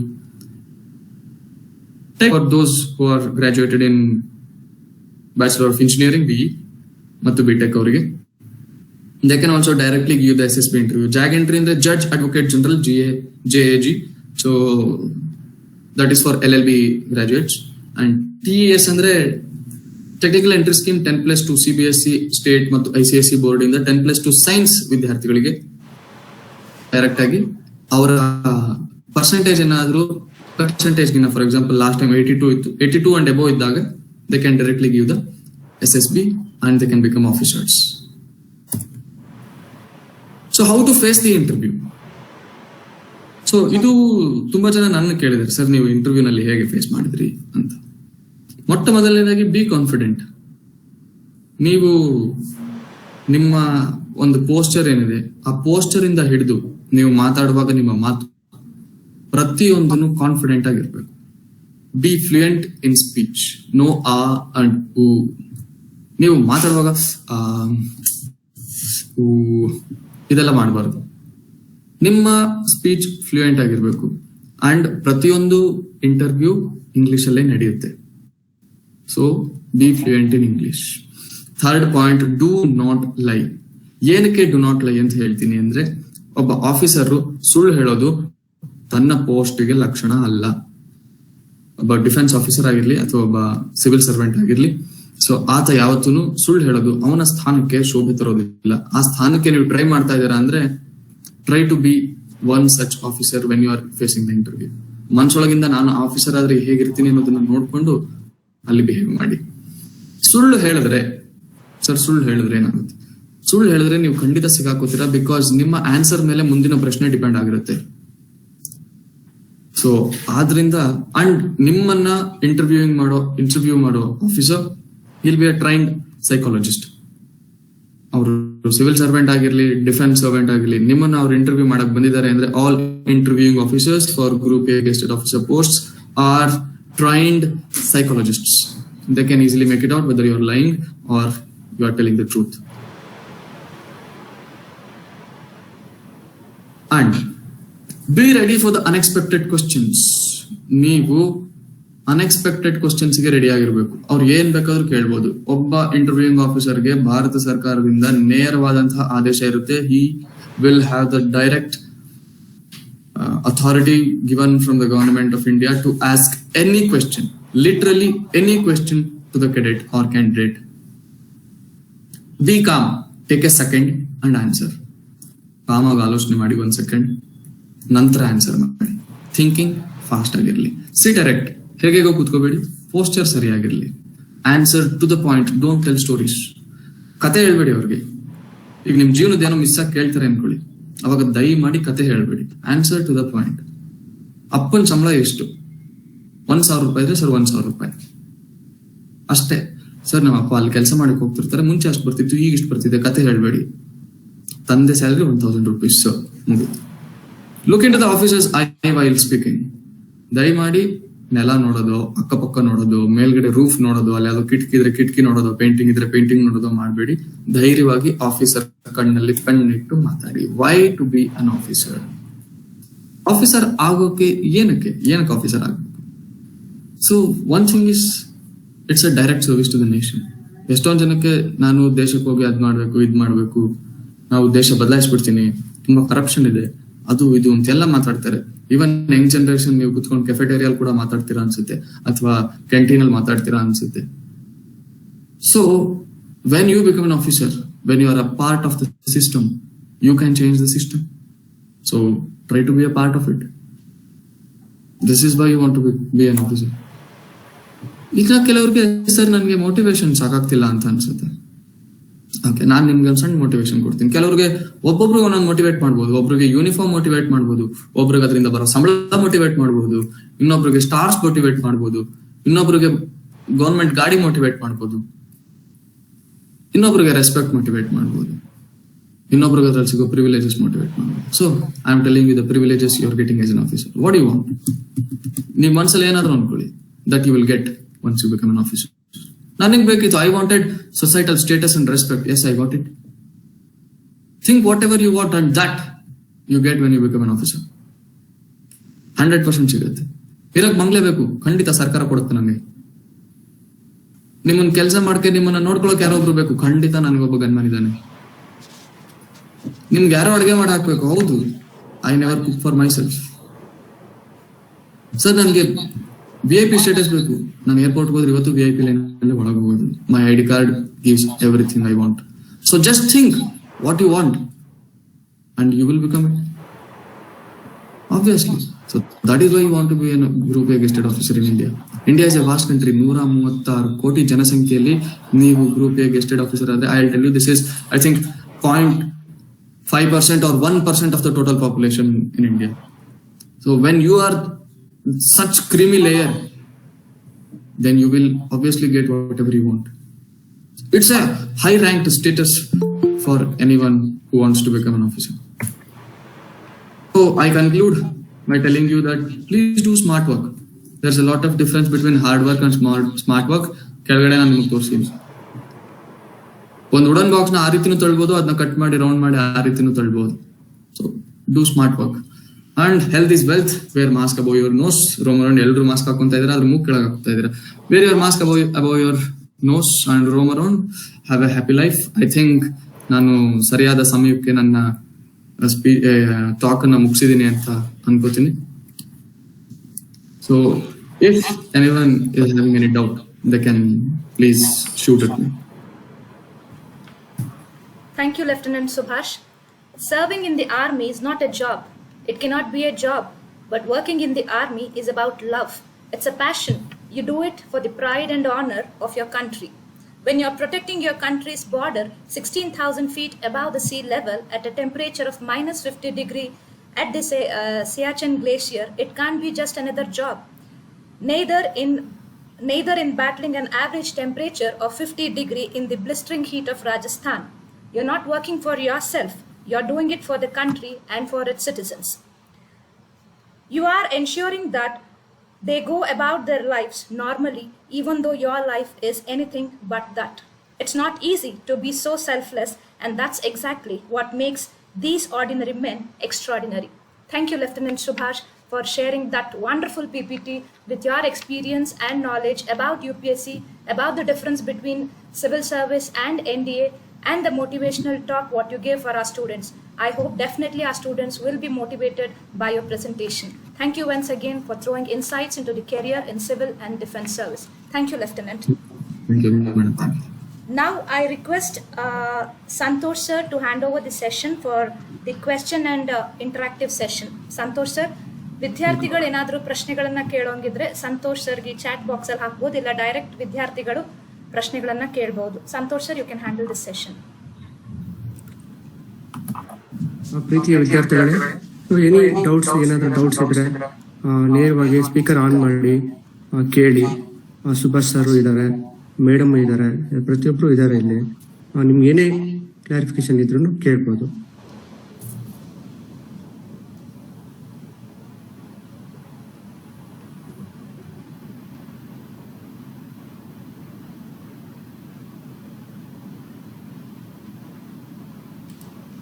Students, you can unmute. ನೀವು ಅನ್ಮ್ಯೂಟ್ ಮಾಡಿ ನಿಮ್ಮ ಪ್ರಶ್ನೆಗಳನ್ನ ಸರ್ಗೆ ಡೈರೆಕ್ಟ್ ಆಗಿ ಕೇಳಬಹುದು. UPSC ಒಂದು ಸಮುದ್ರ, ಅದಕ್ಕೆ ನೀವು ಯಾವ ಪುಸ್ತಕ ಓದಿದ್ರು ಅದು UPSC ಸಂಬಂಧಪಟ್ಟಿದ ಪುಸ್ತಕನೇ ಆಗಿರುತ್ತೆ. ದಯಮಾಡಿ ಯಾವ್ದೋ ನಾವೆಲ್, ಚೇತನ್ ಭಗತ್ ನಾವೆಲ್ ಓದ್ಬಿಟ್ಟು ಇದು ಸಂಬಂಧಪಟ್ಟಿದೆ ಅಂತ ಕೇಳ್ಬೇಡಿ. So for example, basic books ನೀವು NCERT 10th ಕ್ಲಾಸ್ ಇಂದ ಹಿಡಿದು 12th ಕ್ಲಾಸ್ ವರೆಗೂ NCERT ಬುಕ್ಸ್ ಇರ್ಬೋದು. History, modern Indian history, ancient Indian history, ಅದಾದ್ಮೇಲೆ post independence history, world history, ಈ ಎಲ್ಲಾ ಬುಕ್ಸ್ ಇಂಪಾರ್ಟೆಂಟ್ ಆಗ್ತದೆ. ಅದರ ನಂತರ ಬೇಸಿಕ್ಸ್ ನ ತಿಳ್ಕೊಂಡ ನಂತರ ನೀವು ಅಡ್ವಾನ್ಸ್ಡ್ ಬುಕ್ಸ್ ನ ಓದ್ಬೋದು. ಬಿಪಾನ್ ಚಂದ್ರ ಬುಕ್ಸ್ ಆಗಿರ್ಬೋದು, ಬೇರೆ ಯಾವ್ದಾದ್ರು books with respect to whichever examination you are preparing, ಆ ರೆಫರೆನ್ಸ್ ಬುಕ್ಸ್ ನ ನೀವು ಓದ್ಬೋದು. ಅಂಡ್ ಕೇಳ್ಬೋದು ನೀವು, ನಾವು 10th ಅಲ್ಲೇ ಮುಗಿಸಿದೀವಿ, 12th ಅಲ್ಲೇ ಮುಗಿಸಿದೀವಿ, so what's the necessary for reading 10th and 12th? Because ನಾ ಹೇಳ್ತೀನಿ, ನೀವು 10th ಓದುವಾಗ 12th ಓದುವಾಗ ಈ ಕ್ವಶನ್ ಎಕ್ಸಾಮಿನೇಷನ್ ಬರೋದಿಲ್ಲ ಅಂತ ಎಷ್ಟೋ ಟಾಪಿಕ್ಸ್ ನ ಬಿಟ್ಬಿಟ್ಟಿರ್ತೀರಾ. ದಯಮಾಡಿ ಇನ್ನೊಂದ್ಸಲ ಓದಿ. ಬಿಕಾಸ್ UPSC ನಲ್ಲಿ ಕಳೆದ 4 ವರ್ಷದ್ದು ಎಕ್ಸಾಮಿನೇಷನ್ ಪೇಪರ್ ನೋಡಿ ನೀವು 5ನೇ ವರ್ಷದ ಪೇಪರ್ ಎಕ್ಸ್ಪೆಕ್ಟ್ ಮಾಡಕ್ ಆಗಲ್ಲ.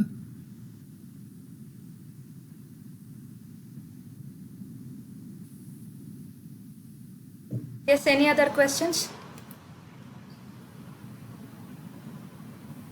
ಸರ್, ಓನ್ಲಿ ಎಕ್ಸಾಮ್ ಬರ್ದು ಪಾಸ್ ಔಟ್ ಆಗ್ಬೋದಾ, ಅಥವಾ ಏನಾದ್ರು ನಾರ್ಮಲ್ ಆಗಿ ಟ್ರೈನಿಂಗ್ ಅಂತಾರಲ್ಲ ಸರ್, ಅದ್ರಲ್ಲಿ ಏನೇನ್ ಇರ್ಬೋದು ಸರ್?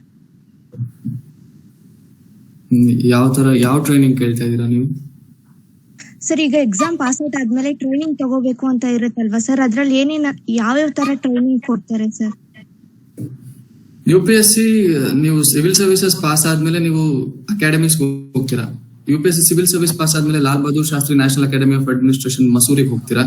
ಅಲ್ಲಿ ನಿಮ್ಗೆ ಸೀನಿಯರ್ ಸಿವಿಲ್ ಸರ್ವೆಂಟ್ ಆಫೀಸರ್ಸ್ ಏನಿರ್ತಾರೆ, ಅವರು ನಿಮ್ಮನ್ನ ಪರ್ಟಿಕ್ಯುಲರ್ ಡ್ಯೂಟೀಸ್ಗೆ, ನಿಮ್ಗೆ ಎಲ್ಲಿ ಪೋಸ್ಟಿಂಗ್ ಬಂದಿರುತ್ತೆ, ಯಾವ ಪೋಸ್ಟ್ ಬಂದಿರುತ್ತೆ ಅನ್ನೋ ಬೇಸಿಸ್ ಮೇಲೆ ನಿಮ್ಗೆ ಟ್ರೈನ್ ಮಾಡ್ತಾರೆ.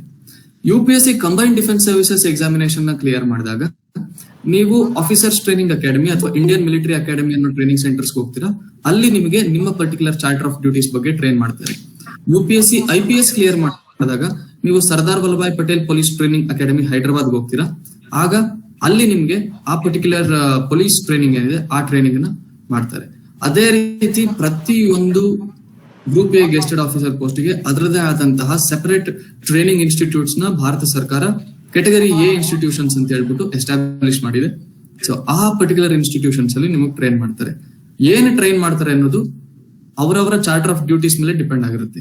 ನಾನು ಆಸ್ ಅ ಲೆಫ್ಟಿನೆಂಟ್ ನಾನು ಬರ್ಬೇಕಾದ್ರಿಂದ ನನ್ನ ಟ್ರೈನಿಂಗ್ ಅಲ್ಲಿ ನಾನು ವೆಪನ್ಸ್ ಫೈರ್ ಮಾಡಿದೀನಿ, ವಾರ್ ಟ್ಯಾಕ್ಟಿಕ್ಸ್ ನ ಕಲಿಸ್ತಿದ್ದಾರೆ ನಂಗೆ, ಮತ್ತು ವೆಪನ್ಸ್ ಅಲ್ಲೇನೆ I have fired about 9-10 different types of weapons and field engineering training ಆಗಿದೆ. And with respect to the same thing, I have also got University of Madras certificate for strategic defense management and studies.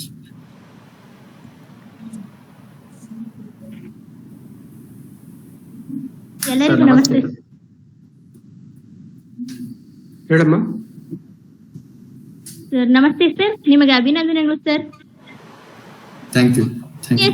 PSC ಅನ್ನ ಕನ್ನಡ ಪರೀಕ್ಷೆಯಲ್ಲಿ ಬರೆದು pass ಮಾಡಬಹುದಾ sir? ಅಂದ್ರೆ ಅವಕಾಶ ಇದೆಯಾ ಕನ್ನಡದಲ್ಲೇ ಮಾಡೋದಕ್ಕೆ? ನೀವು ನಿಮ್ಮ ಚಾಯ್ಸ್ ಆಫ್ ರೈಟಿಂಗ್ ಅನ್ನ ಕನ್ನಡದಲ್ಲಿ ಕೊಡ್ಬೋದು. ಆಗ ನಿಮ್ಗೆ ನಿಮ್ಮ ಪ್ರಶ್ನೆ ಪತ್ರಿಕೆ ಕೂಡ ಆಂಗ್ಲ ಭಾಷೆ ಮತ್ತು ಕನ್ನಡದಲ್ಲಿ ನಿಮಗೆ ಕೊಡ್ತಾರೆ. ಆವಾಗ ನೀವು ಖಂಡಿತ ಕನ್ನಡದಲ್ಲಿ ಬರೀಬಹುದು. ಆದರೆ ಇಂಟರ್ವ್ಯೂ ಟೈಮ್ ಅಲ್ಲಿ ನಿಮ್ಮನ್ನ ಇಂಗ್ಲಿಷ್ ನಲ್ಲೇನೆ ಇಂಟರ್ವ್ಯೂ ಮಾಡ್ತಾರೆ. Thank you sir. ಸರ್ ನಮಸ್ತೆ. ನಮಸ್ಕಾರ ಸರ್ ನಮಸ್ತೆ, ಶ್ರೀನಿವಾಸ್ ಅಂತ ಹೇಳಿ sir, government first grade college ವಿಜಯನಗರದಿಂದ. ಸರ್ ನಮಸ್ತೆ. ಸರ್ ಒಂದು ಡೌಟ್ ಏನು ಅಂದ್ರೆ ಸರ್ ನಾನು ಇದಕ್ಕಿಂತ ಒಂದು 3 days ಮುಂಚೆ ರೋಷನ್ ಜಗದೀಶ್ ಅಂತ IPS ಆಫೀಸರ್ ಜೊತೆ ಒಂದು ಸಂದರ್ಶನಕ್ಕೆ ಹೋಗಿದ್ದೆ ಸರ್. ಅವ್ರ ಜೊತೆ ಸಂದರ್ಶನ ಮಾಡಿದ್ರು, ಪಾರ್ಟಿಸಿಪೇಟ್ ಮಾಡಿದ್ದೆ. ಅವಾಗ UPSC ಬಗ್ಗೆ ಹೇಗ್ ಪ್ರಿಪೇರ್ ಮಾಡ್ಬೇಕು ಅಂತ ಅವರು ಕೂಡ ಹೇಳಿದ್ರು. ಸರ್ ನನ್ಗೆ ಒಂದೇ ಒಂದು ಗೊಂದಲ ಇರೋದು ಏನು ಅಂದ್ರೆ, ನೀವು ಈಗಾಗಲೇ ಹೇಳಿದ್ರಿ ಇಂಟರ್ವ್ಯೂಲಿ ಓನ್ ಇಂಗ್ಲಿಷ್ ಅಲ್ಲಿ ಮಾತ್ರ ತಗೊಳ್ಬೇಕು ಅಂತ ಹೇಳಿದ್ರಿ. ಬಟ್ ಜಗದೀಶ್ ಸರ್ ಹೇಳಿದ್ರು ಅಭ್ಯರ್ಥಿ ತನಗೆ ಇಷ್ಟ ಬಂದಂತಹ ಭಾಷೆಯಲ್ಲಿ ಸಂದರ್ಶನ ಕೊಡಬಹುದು ಅಂತೇಳಿ ಅವ್ರು ಹೇಳಿ ಸರ್. ಇದ್ರ ಬಗ್ಗೆ ನನಗೆ ಒಂಚೂರು ಗೊಂದಲ ಇದೆ, ದಯಮಾಡಿ ಸಾಲ್ವ್ ಮಾಡಿ ಸರ್. ಸರ್ ನನಗೆ ತಿಳಿದ್ ಮಟ್ಟಿಗೆ ನಾನು ಕಳೆದ ವರ್ಷ ನನ್ನ ಇಂಟರ್ವ್ಯೂ ಕೊಟ್ಟಿರೋವರೆಗೂ ನಾವು ಇಂಗ್ಲಿಷ್ ಅಲ್ಲೇನೆ ಕೊಟ್ಟಿರೋದು sir. So choice of language ಇದುವರೆಗೂ ಇರೋದು ಇಂಗ್ಲಿಷ್ ಮಾತ್ರ. ಬಟ್ UPSC ಸಿವಿಲ್ ಸರ್ವಿಸಸ್ ಅಲ್ಲಿ ಚಾಯ್ಸ್ ಆಫ್ ಲ್ಯಾಂಗ್ವೇಜ್ 2 ಇದೆ. Defence services choice of language ಒಂದೇ ಇಂಗ್ಲಿಷ್. UPSC ಸಿವಿಲ್ ಸರ್ವಿಸಸ್ ಅಲ್ಲಿ ಚಾಯ್ಸ್ ಆಫ್ ಲ್ಯಾಂಗ್ವೇಜ್ 2 ಇಂಗ್ಲಿಷ್ ಮತ್ತು ಹಿಂದಿ. ನೀವು ಮೈನ್ಸ್ ವರ್ಗು ಕನ್ನಡದಲ್ಲಿ ಬರೀಬಹುದು. ಮೈನ್ಸ್ ಆದ ನಂತರ ನೀವು ಇಂಟರ್ವ್ಯೂ ನಲ್ಲಿ 2 ಲ್ಯಾಂಗ್ವೇಜ್ ಇರೋದು ಸರ್. ಇನ್ಕ್ಲೂಡಿಂಗ್ ಪ್ರಿಲಿಮ್ಸ್ ಕೂಡ ಕನ್ನಡದಲ್ಲಿ ಅಟೆಂಡ್ ಮಾಡಬಹುದು ಅಂತ ಹೇಳ್ತೀರಾ? ಪ್ರಿಲಿಮ್ಸ್ ಕನ್ನಡದಲ್ಲಿ ಅಟೆಂಡ್ ಮಾಡಬಹುದು, ಮೈನ್ಸ್ ಕನ್ನಡದಲ್ಲಿ ಅಟೆಂಡ್ ಮಾಡಬಹುದು, ಇಂಟರ್ವ್ಯೂನ ಇಂಗ್ಲಿಷ್ ಮತ್ತು ಹಿಂದಿಯಲ್ಲಿ ಅಟೆಂಡ್ ಮಾಡಬಹುದು. Okay sir, thank you sir. IAS ಅನ್ನೋದು ನನ್ನೊಂದು ದೊಡ್ಡ ಗುರಿ ಸರ್. ಆ ಗುರಿಯತ್ತ ಸಾಧನೆ ನನ್ನದು ನಡೀತಾ ಇದೆ. Thank you sir.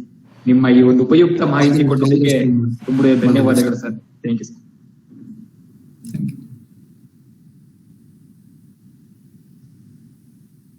ಇನ್ನೇನಾದ್ರೂ ಪ್ರಶ್ನೆಗಳಿದೆಯಾ? ಮ್ಯಾಮ್ ನಾನ್ ಕೇಳ್ಬೋದಾ? ಹೇಳಿ ಸ್ಮಿತಾ. ಮ್ಯಾಮ್ ಇವಾಗ IAS IPS ನಿಮ್ದು UPSC ಎಕ್ಸಾಮ್ಸ್ ಅಲ್ಲಿ ಈ BCom ಮಕ್ಕಳು ಡಿಗ್ರಿ ಎಲ್ಲ ಓದ್ತಾರಲ್ಲ ಸರ್, ಅದು ಕೂಡ ಸಿಲೆಬಸ್ ಅಲ್ಲಿ ಅವ್ರಿಗೆ ಸಬ್ಜೆಕ್ಟ್ ವೈಸ್ ಎಲ್ಲ ಯೂಸ್ ಆಗುತ್ತೆ ಸರ್? ಫುಲ್ ಡಿಗ್ರಿ ಏನ್ ಅಕಾಡೆಮಿಕ್ ಪರ್ಸೆಂಟೇಜ್ ಅಷ್ಟೇ ಅಲ್ಲ ಸರ್ ಅವ್ರು ಓದುವಂತ ಸಿಲೆಬಸ್? ಮತ್ತೆ ಇದು ಒಂದು ಕ್ವಶನ್ ಸರ್. ಇನ್ನೊಂದು ಸರ್, ಜನರಲ್ ಬಂದ್ಬಿಟ್ಟು ತುಂಬಾ ವಾಸ್ಟ್ ಸರ್, ಓಷನ್. ಎಷ್ಟೊಂದು ಅದಕ್ಕೆ ಲಿಮಿಟೇಷನ್ ಇಲ್ಲ, ಎಷ್ಟು ಓದಿದ್ರು ಸಾಲೋದಿಲ್ಲ. ನೀವು ಸ್ಟಡೀಸ್ ಅಲ್ಲೇ ಅಂದ್ರೆ ಇವಾಗ ಸ್ಕೂಲಿಂಗು ಕಾಲೇಜಲ್ಲೇ ಓದ್ಕೊಂಡ್ ಬಂದಿದ್ರ ಅಥವಾ ಡಿಗ್ರಿ ಆದ್ಮೇಲೆ ಓದಿದ್ರ ಸರ್ ಸಿಲೆಬಸ್ ಇಟ್ಕೊಂಡು? ಯಾವ ತರ ಅದು ಪ್ರಿಪೇರ್ ಆದ್ರಿ ಸರ್? ನೀವು BCom MCom ಅಥವಾ BCom BA BSc ಯಾವ್ದೇ ಅಥವಾ BE ಮಾಡಿರೋ ವಿದ್ಯಾರ್ಥಿಗಳು UPSC ಸಿವಿಲ್ ಸರ್ವಿಸಸ್ ಅಲ್ಲಿ ಅವ್ರಿಗೆ ಅದು ಹೆಲ್ಪ್ ಆಗುತ್ತೆ. ಯಾವ ರೀತಿ ಹೆಲ್ಪ್ ಆಗುತ್ತೆ ಅಂದ್ರೆ, ಒಂದು ಆಪ್ಷನಲ್ ಸಬ್ಜೆಕ್ಟ್ ಅನ್ನು ಅವ್ರು ತಗೊಳ್ಬೇಕು. ಆಪ್ಷನಲ್ ಸಬ್ಜೆಕ್ಟ್ ಸೆಲೆಕ್ಟ್ ಮಾಡುವಾಗ ಅವರು ಯಾವ ಒಂದು ಪರ್ಟಿಕ್ಯುಲರ್ ಸಬ್ಜೆಕ್ಟ್ಸ್ ಅಲ್ಲಿ ಡಿಗ್ರಿ ಮಾಡಿರ್ತಾರೆ ಆ ಸಬ್ಜೆಕ್ಟ್ಸ್ ನ ಆಯ್ಕೆ ಮಾಡೋದ್ರಿಂದ ಅವರಿಗೆ ಎಕ್ಸಾಮಿನೇಷನ್ ಅಲ್ಲಿ ಸ್ಕೋರ್ ಮಾಡೋದು ಸುಲಭ ಆಗುತ್ತೆ.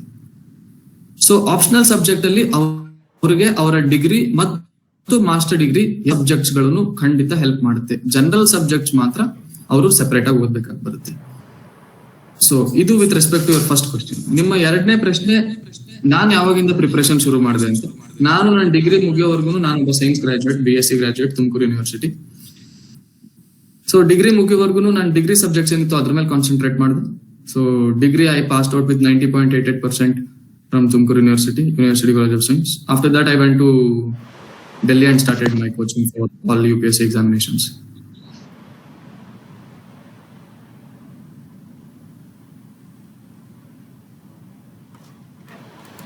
Any other questions? Hello sir, ನಮಸ್ತೆ ಸರ್. ಸರ್ ನಮಸ್ತೆ.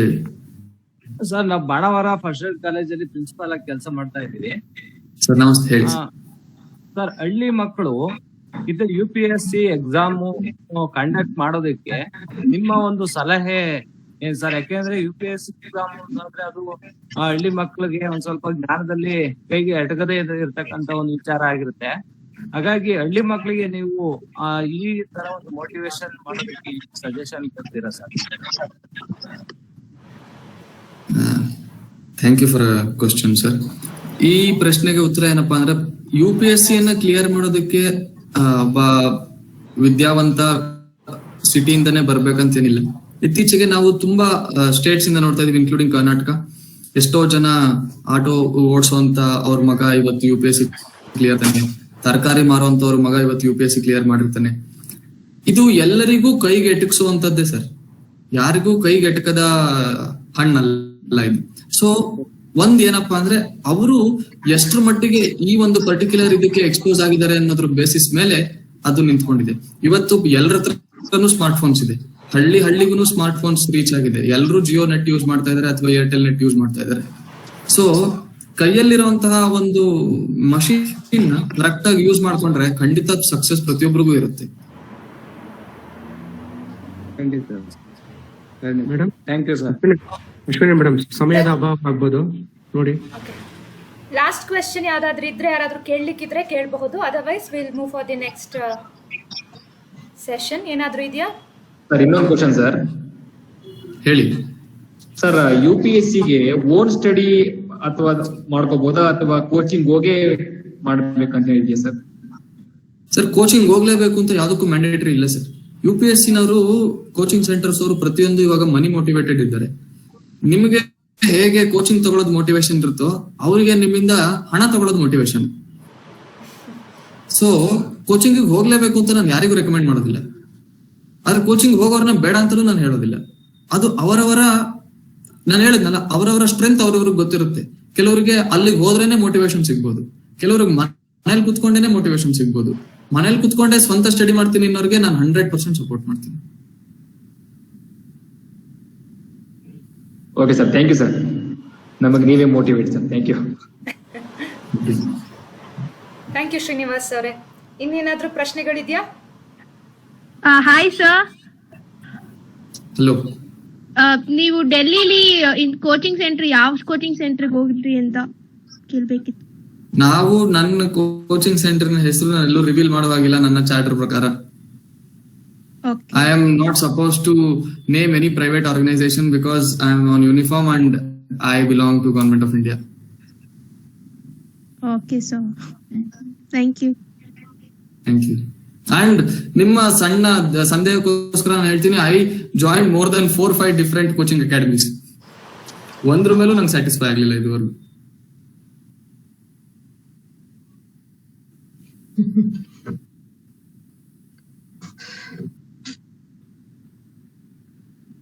Okay, Santosh sir.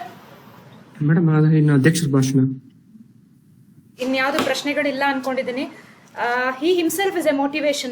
Someone is asking in the chat box, what is a motivation for you ಅಂತ ಕೇಳಿದ್ದಾರೆ ಲೆಫ್ಟಿನೆಂಟ್. ಸೊ ನಿಮಗೆ ಮೋಟಿವೇಶನ್ ಯಾರು, ಏನು ಅನ್ನೋದು ಒಂದು ಪ್ರಶ್ನೆ. Last question maybe. Likhitha Madhuri sir, what is your most motivating thing? Okay. Yes, sir. I told you from the beginning itself, I was motivated from my mom only. First ಇಂದಲೂ ಅವ್ರು ನನ್ನ ತಲೆಗೆ ತುಂಬಿದ್ರು already ಇನ್ನೊಬ್ಬ officer ಆಗ್ಬೇಕಂತ. ಅದಾದ ನಂತರ the external motivations for me were zero. ನಾನು UPSC website ನೋಡಿದಾಗೆಲ್ಲ ನಾನು ನೋಡ್ತಿದ್ದೆ, ಈ ಎಕ್ಸಾಮು ಇಷ್ಟು ಬಂದ್ರೆ ಹಿಂಗ್ ಪಾಸ್ ಆಗುತ್ತೆ. I use to tactically take the examinations, and while answering in the UPSC exam also I used to tactically select the options among the 4. So that gave me success. And motivation, ನಾನು ನಿಮ್ಗಾಗ್ಲೇ ಒಂದು slide ಅಲ್ಲಿ ಹೇಳಿದೆ, self motivation is the biggest motivation to clear UPSC examination. ನೀವೆಷ್ಟು external motivation is temporary. ಇವತ್ತು ನನ್ನ ನೋಡಿ ನೀವು motivate ಆಗೋದು ಸಾಯಂಕಾಲ ತನಕ ಮಾತ್ರ ನಾವು ಕೇಳ್ತೀನಿ ನಾನು. Okay, we'll end this session, question and answer session. I think ಬಹಳಷ್ಟು ಜನರ ಡೌಟ್ಸ್ ಕ್ಲಿಯರ್ ಆಗಿದೆ. I think Lieutenant, he himself is a motivation for our students. At such a young age, he has entered into a very courageous job. If not, it's not a job, it's a service to the nation. Hats off to you, Lieutenant. Now I request our principal to deliver her presidential remarks. Over to you, ma'am.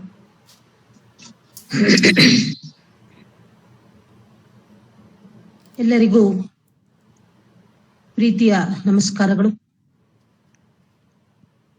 ಮೊದಲಿಗೆ ತನ್ನ ಅತ್ಯಂತ ಕಿರಿಯ ವಯಸ್ಸಿನಲ್ಲೇ CDS combined defence services examination ಅನ್ನ ಮೊದಲ ಪ್ರಯತ್ನದಲ್ಲೇ ರಾಷ್ಟ್ರಕ್ಕೆ 147ನೇ ಸ್ಥಾನದಲ್ಲಿ ಯಶಸ್ಸನ್ನ ಕಂಡಂತಹ ಲೆಫ್ಟಿನೆಂಟ್ ಸುಭಾಷ್ ಅವರಿಗೆ ನನ್ನ ಹಾಗೂ ನನ್ನ ಕಾಲೇಜು ಮತ್ತು ಎಲ್ಲ ವಿದ್ಯಾರ್ಥಿಗಳ ಪರವಾಗಿ ಗೌರವ ಪೂರ್ವಕವಾದಂತಹ ಅಭಿನಂದನೆಗಳನ್ನ ಸಲ್ಲಿಸ್ತೇನೆ.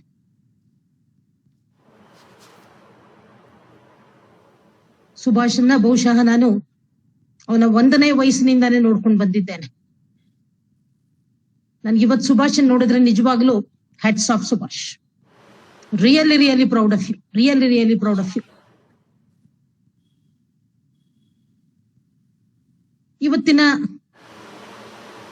ನಿಮ್ಮ presentation it was extremely well structured, very sequential, and it was an excellent combination of both information and motivation. I know success has no shortcuts, and there is no substitute to hard work also. And success is always 99% perspiration and 1% inspiration. ನೀವು ಹೇಳ್ತಾ ಇದ್ರಿ self motivation ತುಂಬಾ important ಅಂತ, ಹೊರಗಡೆ ತುಂಬಾ ಹೊತ್ತು ನಿಲ್ಲೋದಿಲ್ಲ ಅಂತ. ಅತ್ಯಂತ ಉಪಯುಕ್ತವಾದಂತಹ ಮಾಹಿತಿಯನ್ನ ಮತ್ತೆ ಮೋಟಿವೇಶನ್ ಅನ್ನ ಇವತ್ತು ನಮಗ್ ಕೊಟ್ರಿ. ನನ್ಗೆ ಸುಭಾಷ್ ಅನ್ನ, ಲೆಫ್ಟಿನೆಂಟ್ ಸುಭಾಷ್ ಅಂದ್ರೆ ಅದೇನು ಮೈಯೆಲ್ಲ ರೋಮಾಂಚನಗೊಳ್ಳುತ್ತೆ. ನಿಮ್ಮನ್ನ ಈ ಡ್ರೆಸ್ ಅಲ್ಲಿ ನೋಡ್ತಿರೋದು ನನಗೆ ನಿಜವಾಗ್ಲೂ I am searching for words. ಯಾಕೆಂದ್ರೆ ಬಹುಶಃ ನನ್ನ ಮಗ ಮತ್ತು ನಿಮ್ಮನ್ನ ಒಟ್ಟಿಗೆ ಆಡ್ ಬೆಳೆದವರನ್ನ ನೋಡಿದ್ದೇನೆ. ಇವತ್ತು ನೀವು ರಾಷ್ಟ್ರ ಸೇವೆಗೆ ನಿಂತಿದ್ದೀರಾ. ನಿಮ್ಮ ಭುಜದ ಮೇಲೆ ಆ 2 ಸ್ಟಾರ್ ನೋಡಿದ್ರೆ ಅದೇನು ನನಗೆ ಒಳಗೆ ಬರುತ್ತಿರುವಂತಹ ಭಾವನೆಗಳನ್ನ ಹಂಚಿಕೊಳ್ಳೋದು ನಿಜವಾಗ್ಲೂ ಕಷ್ಟ ಆಗ್ತಾ ಇದೆ. ಆದ್ರೆ ನೀವು ಕರ್ನಾಟಕದ ಹೆಮ್ಮೆ, ನನ್ನ ಜಿಲ್ಲೆಯ ಹೆಮ್ಮೆ, ತುಮಕೂರಿನ ಜಿಲ್ಲೆಯ ಹೆಮ್ಮೆ. ನಿಮ್ಮಂತಹ ಸುಪುತ್ರರನ್ನ ಪಡೆದಿರುವಂತಹ ಮಣ್ಣೆ ಧನ್ಯ ಅನ್ನೋದು ನನ್ನ ಭಾವನೆ. ಹೀಗಾಗಿ ನನಗೆ ಗೊತ್ತು 17ನೇ ತಾರೀಕು ನೀವು ಹೊರಡ್ತಾ ಇದ್ದೀರಾ. ಬಹುಶಃ ನಿಮ್ಮ ಇಂಟ್ರೊಡಕ್ಷನ್ ಅಲ್ಲಿ ಒಂದಿಷ್ಟು ನಿಮ್ಮ ಬಗ್ಗೆ ಹೇಳಬೇಕಾಗಿತ್ತು. ಥ್ರೂಔಟ್ SSLC, PUC ಎಲ್ಲಾದ್ರಲ್ಲೂ 95% ಅನ್ನ ಪಡ್ಕೊಂಡಿದ್ದಾರೆ.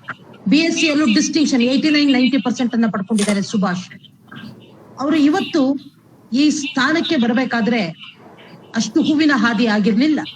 ಪರಿಶ್ರಮದ ಹಾದಿ, ಶ್ರದ್ಧೆಯ ಹಾದಿ, ಶಿಸ್ತಿನ ಹಾದಿ.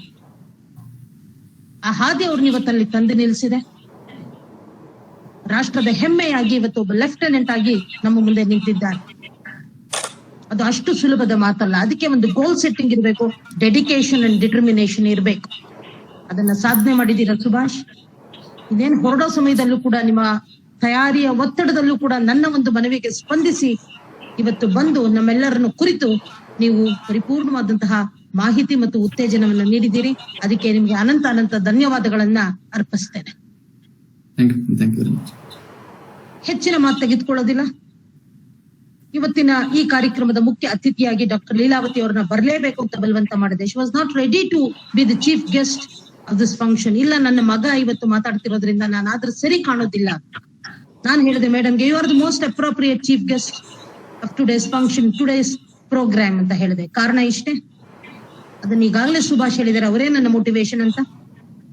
ನನಗ್ ಗೊತ್ತು, ನನಗೆ ಲೀಲಾವತಿ ಅವರು ಇವತ್ತಿನ ಘಟ್ಟವನ್ನ ತಲುಪೋದಿಕ್ಕೆ ಅವರ ಸಾಧನೆಯ ಹಾದಿ, ಅವರ ಪರಿಶ್ರಮ, ಅವರ ತ್ಯಾಗಗಳು ಎಲ್ಲವೂ ಗೊತ್ತು ನನಗೆ. ಅವರು ಶಿಕ್ಷಣ ಕ್ಷೇತ್ರದಲ್ಲೇ PhD ಯನ್ನ ಮಾಡಿರೋದು. ಹಂಪಿ ವಿಶ್ವವಿದ್ಯಾಲಯದಿಂದ ಕನ್ನಡದಲ್ಲಿ PhD ಯನ್ನ ಮಾಡಿದ್ದಾರೆ ಆಕೆ. She is a multifaceted personality. ಕೇವಲ ಶಿಕ್ಷಣ ಕ್ಷೇತ್ರದಲ್ಲ, ಸಮಾಜ ಸೇವೆ, ಬೇರೆ ಬೇರೆ ಕಾರ್ಯಕ್ರಮದಲ್ಲೂ ತೊಡಗಿಕೊಂಡಿರುವಂತವ್ರು. ಬಹುಶಃ ಅಂತ ತಾಯಿಗೆ ಅಂತ ಮಗ ಹುಟ್ಟೋದಿಕ್ಕೆ ಸಾಧ್ಯ ಅನ್ನೋದು ನನ್ನ ಭಾವನೆ.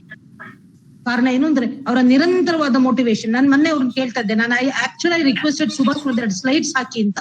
ಅದರಲ್ಲಿ ನಾನು ಲೀಲಾವತಿ ಅವ್ರ ಮಾತನ್ನ ಯಾವಾಗ್ಲಾರು ನಾನು ಶೇರ್ ಮಾಡ್ತೇನೆ. ಅವ್ರು ನನ್ನ ಹತ್ರ ಮಾತಾಡ್ತಾ ಒಂದ್ ಮಾತನ್ನ ಹೇಳಿದ್ರು, ನಂಗ ಅವನು ಚಿಕ್ಕ ವಯಸ್ಸಿನಲ್ಲಿ ನನ್ನ ಕೈ ಹಿಡ್ಕೊಂತಿದ್ದ, ನನ್ನ ತಾಯಿಯನ್ನ ಪ್ರೊಟೆಕ್ಟ್ ಮಾಡ್ತಾ ಇದ್ದೀನಿ ಅನ್ನೋಂತಹ ಗಂಡು ಮಗುವಿನ ಒಂದು ಇದು, ನನ್ನ ತಾಯಿಯನ್ನ ನಾನು ಪ್ರೊಟೆಕ್ಟ್ ಮಾಡ್ತಿದ್ದೀನಿ ಅಂತ ಅವ್ನು ಹಿಡ್ಕೊತಿದ್ದ. ಇವತ್ತು ದೇಶವನ್ನ ರಕ್ಷಣೆ ಮಾಡಕ್ಕೆ 2 ಸ್ಟಾರ್ ನನ್ನ ಭುಜದ ಮೇಲೆ ನೋಡ್ತಾ ಇದ್ದೀನಿ. ಹ್ಯಾಟ್ಸ್ ಆಫ್ ಅಂತ, ಜೈ ಹಿಂದ್ ಅಂತ ಆಕೆ ಅವರ ಪಾಸಿಂಗ್ ಔಟ್ ಪೆರೇಡ್ಗೆ ಆಕೆ ಮಾತಾಡಿದ್ದಾರೆ. Try to share that. ಅದು ಅತ್ಯಂತ ಹೆಮ್ಮೆಯ ವಿಷಯ. ನನಗೆ ಒಬ್ಬ ನನ್ನ ಅತ್ಯಂತ ಪ್ರೀತಿಯ ಸ್ನೇಹಿತೆಯ ಮಗ, ಅದೆಲ್ಲದಕ್ಕಿಂತ ಮಿಗಿಲಾಗಿ ಒಬ್ಬ ರಾಷ್ಟ್ರ ಸೇವಕನನ್ನ ನೋಡಿದಾಗ ಹುಟ್ಟುವಂತಹ ಭಾವನೆನೇ ಬೇರೆ. ಹೀಗಾಗಿ ಅವರ ಸಾಧನೆಗೆ ಸಾಕಷ್ಟು ಬೆನ್ನೆಲುಬಾಗಿ ನಿಂತು ಬೆಂಬಲವನ್ನು ಸೂಚಿಸಿದ ಆ ಮಹಾ ತಾಯಿಗೂ ಕೂಡ ನನ್ನ ವಂದನೆಗಳನ್ನ ಅರ್ಪಿಸ್ತೇನೆ. ಇನ್ನೊಂದು ಮಾತನ್ನ ಇಲ್ಲಿ ಹೇಳಿ ನಾನು ಮಾತು ಮುಗಿಸ್ತೇನೆ, ಟೈಮ್ ಇಲ್ಲ ಅನ್ನೋದು ನನಗೆ ಗೊತ್ತು. ಸುಮಾರು 3.5 ದಶಕಗಳ ಕಾಲದಿಂದ ಅಧ್ಯಾಪನ ವೃತ್ತಿಯಲ್ಲಿ, ಶಿಕ್ಷಣ ವೃತ್ತಿಯಲ್ಲಿ ಇರುವಂತವರು. ಕಳೆದ 1.5 ವರ್ಷದಿಂದ ಅವರು ಮಹಿಳಾ ಕಾಲೇಜಿನ ಪ್ರಾಂಶುಪಾಲರಾಗಿದ್ದಾರೆ.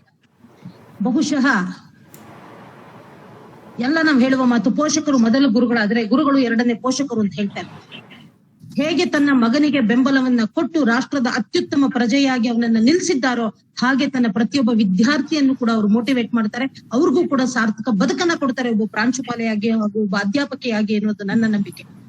ಆ ಕೆಲಸವನ್ನ ನಮ್ಮ ಲೀಲಾವತಿ ಮೇಡಮ್ ಅವ್ರು ಮಾಡೇ ಮಾಡ್ತಾರೆ ಎನ್ನುವಂಥದ್ದು ನನ್ನ ಭರವಸೆ. ನನ್ನ ಮನವಿಗೆ ಹೋಗೊಟ್ಟು ಇವತ್ತಿನ ಕಾರ್ಯಕ್ರಮಕ್ಕೆ ಆಗಮಿಸಿ ಅತ್ಯುತ್ತಮವಾದಂತಹ ಮಾಹಿತಿ ಹಾಗೂ ಮೋಟಿವೇಶನ್ ನೀಡಿದಂತಹ ಸುಭಾಷ್ ಅವರಿಗೆ ನಾನು ಮತ್ತೊಮ್ಮೆ ಧನ್ಯವಾದಗಳನ್ನ ಅರ್ಪಿಸ್ತೇನೆ. ಮತ್ತೆ ಲೀಲಾವತಿ ಮೇಡಮ್ಗೂ ಕೂಡ ನಾನು ಧನ್ಯವಾದಗಳನ್ನ ಅರ್ಪಿಸ್ತೇನೆ. ಜೊತೆಗೆ ನಮ್ಮ ಒಂದು ಇನ್ವಿಟೇಷನ್ ಅನ್ನ ಮನ್ನಿಸಿ ಸಾಕಷ್ಟು ಜನ ವಿದ್ಯಾರ್ಥಿಗಳು ಮತ್ತೆ ಪೋಷಕರು ಮತ್ತೆ ಅಧ್ಯಾಪಕರು ಈ ಒಂದು ಕಾರ್ಯಕ್ರಮದಲ್ಲಿ ಭಾಗವಹಿಸಿದ್ದೀರಾ. ನಿಮ್ಮೆಲ್ಲರಿಗೂ ಕೂಡ ನಾನು ಮತ್ತೊಮ್ಮೆ ನನ್ನ ಕಾಲೇಜಿನ ವತಿಯಿಂದ ಧನ್ಯವಾದಗಳನ್ನ ಅರ್ಪಿಸ್ತೇನೆ. ಹಾಗೂ ಈ ಕಾರ್ಯಕ್ರಮವನ್ನು ಆಯೋಜಿಸಿದ ನನ್ನ ಬಸವನಗುಡಿ ಕಾಲೇಜಿನ ಎಲ್ಲಾ ತಂಡಕ್ಕೂ ಕೂಡ ನನ್ನ ಅನಂತ ನಮನಗಳು. ನಮಸ್ಕಾರ. ಜೈ ಹಿಂದ್, ಜೈ ಕರ್ನಾಟಕ. Thank you madam. ಇಷ್ಟೊತ್ತು ಒಂದು ತಾಯಿಯ ಪಾತ್ರ ಮಗನ ಯಶಸ್ಸಿನಲ್ಲಿ ಹೇಳಿದ್ರಿ. ನಮ್ಗೆ ಕೇಳುವಾಗ ರೋಮಾಂಚನ ಅಂತ ಹೇಳಿ ಅನಿಸ್ತು. There is a saying that mother introduces the child to the world and the father introduces the world to the child ಅಂತ ಹೇಳಿ. ಆದ್ರೆ ಇವತ್ತು ಲೀಲಾವತಿ ಮೇಡಮ್ ಅವರು ತಂದೆ ತಾಯಿ ಇಬ್ಬರ ಸ್ಥಾನದಲ್ಲಿ ನಿಂತ್ಕೊಂಡು ಒಂದು ಮಗನ ಯಶಸ್ಸಿಗೆ ಇಷ್ಟು ಕಾರಣಕರ್ತರಾಗಿದ್ದಾರೆ. ಅಂತ ತಾಯಿಗೆ ನಮ್ಮೆಲ್ಲರ ನಮನಗಳನ್ನ ಸಲ್ಲಿಸ್ತೇವೆ. ಕಾಲೇಜಿನ ಪರವಾಗಿ ನಮ್ಮೆಲ್ಲರ ನಮನಗಳು. ನಿಮ್ಮ ಮೋಟಿವೇಶನ್ ನಿಮ್ಮ ಮಗನಿಗೆ ಹೇಗೆ ಆಯ್ತು, ನಿಮ್ಮ ಮಗವು ಕೂಡ ಇವತ್ತು ನಮ್ಮ ಕಾಲೇಜಿನ ಬಹಳಷ್ಟು ವಿದ್ಯಾರ್ಥಿಗಳಿಗೆ ಒಂದು ಪ್ರೇರಣೆ, ಚಿಲುಮೆಯಾಗಿ ನಿಂತಿದ್ದಾರೆ. ಬಹಳಷ್ಟು ವಿದ್ಯಾರ್ಥಿಗಳು ಪ್ರಶ್ನೆಗಳು ಇನ್ನೂ ಇದೆ ಮೇಡಮ್, ಇನ್ನೂ ಇದೆ ಅಂತ ಹಾಕ್ತಾನೆ ಇದ್ದಾರೆ. ಬಟ್ ಡ್ಯೂ ಟು ಟೈಮ್ ಅಭಾವದಿಂದ ಅಶ್ವಿನಿ ಒಂದು ಮಾತು, ಜಸ್ಟ್ ಇಂಟರಪ್ಟ್ ಯು. ಸುಭಾಷ್, ಒಂದು ರಿಕ್ವೆಸ್ಟ್, ಲೆಫ್ಟಿನೆಂಟ್ ಸುಭಾಷ್, ಮುಂದೊಂದು ದಿನ ನಿಮ್ಗೆ ಯಾವತ್ತಾರು ಟೈಮ್ ಪರ್ಮಿಟ್ ಮಾಡಿದಾಗ if you can spare at least 1 hour or 2 hours, at least 1 hour, I think it will be useful for our students. ಹೀಗಾಗಿ ದಯಮಾಡಿ ಯಾವತ್ತಾರು ಒಂದು ದಿವಸ ನಿಮ್ಗೆ ಫ್ರೀ ಟೈಮ್ ಇದ್ದಾಗ ನನಗೆ if you can intimate my, I try to arrange that. Madam state level programme ಮಾಡೋಣ madam. Sure. We will do that. Why state level? We will do the national level or international level. I'm going to report to Faridkot on 18th. So 18th ಆದ್ಮೇಲೆ whenever I come back to Tumkur on a holiday, I'll intimate you. Yeah, thank you very much. Thank you. Thank you, Lieutenant. We have come to the end part of the session. No duty is more urgent than that of returning thanks. Now, I would like to request Dr. Jagdish, Department of Mathematics, to propose the vote of thanks. Dr. Jagdish? Hello madam.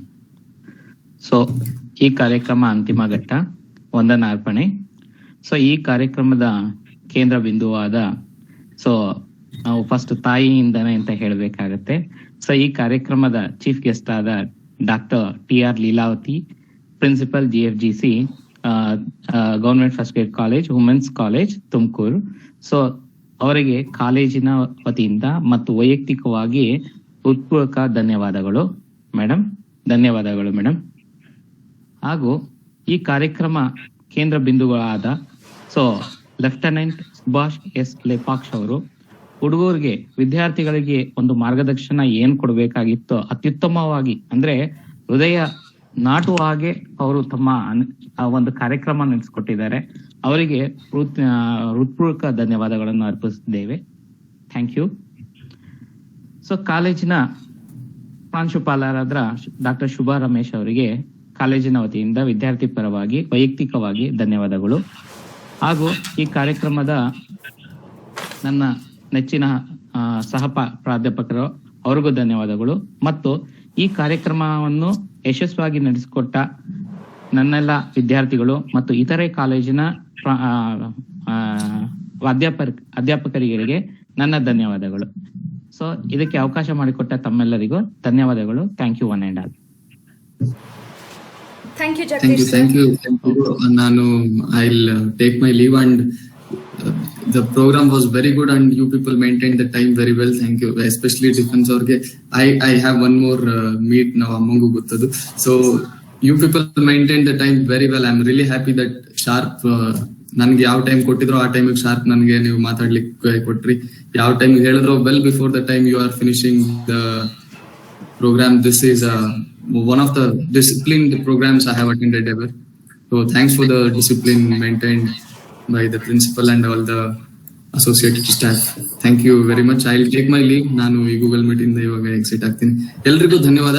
Thank you everyone. Thank you. Thank you. Before Thank you you, leave, Subhash. Thank you. before you leave, Lieutenant, we want to end this session with a quote of Captain R. Subramaniam. He says, and I quote, "You have never lived until you have almost died. And for those who choose to fight, life has a special flavor. The protected will never know." Definitely, his words has a lot of meaning, Lieutenant. We never know how you stand for our protection, and we are grateful for you that you are serving our country and protecting our life. Thank you once again, Lieutenant, and we wish you a safe and a fruitful journey. Thank you. Take care. Stay safe. Thank you. Pleasure. very much. Thank you. Let me salute in the dot salute, sir. Thank you. Thank you, Leelavati madam.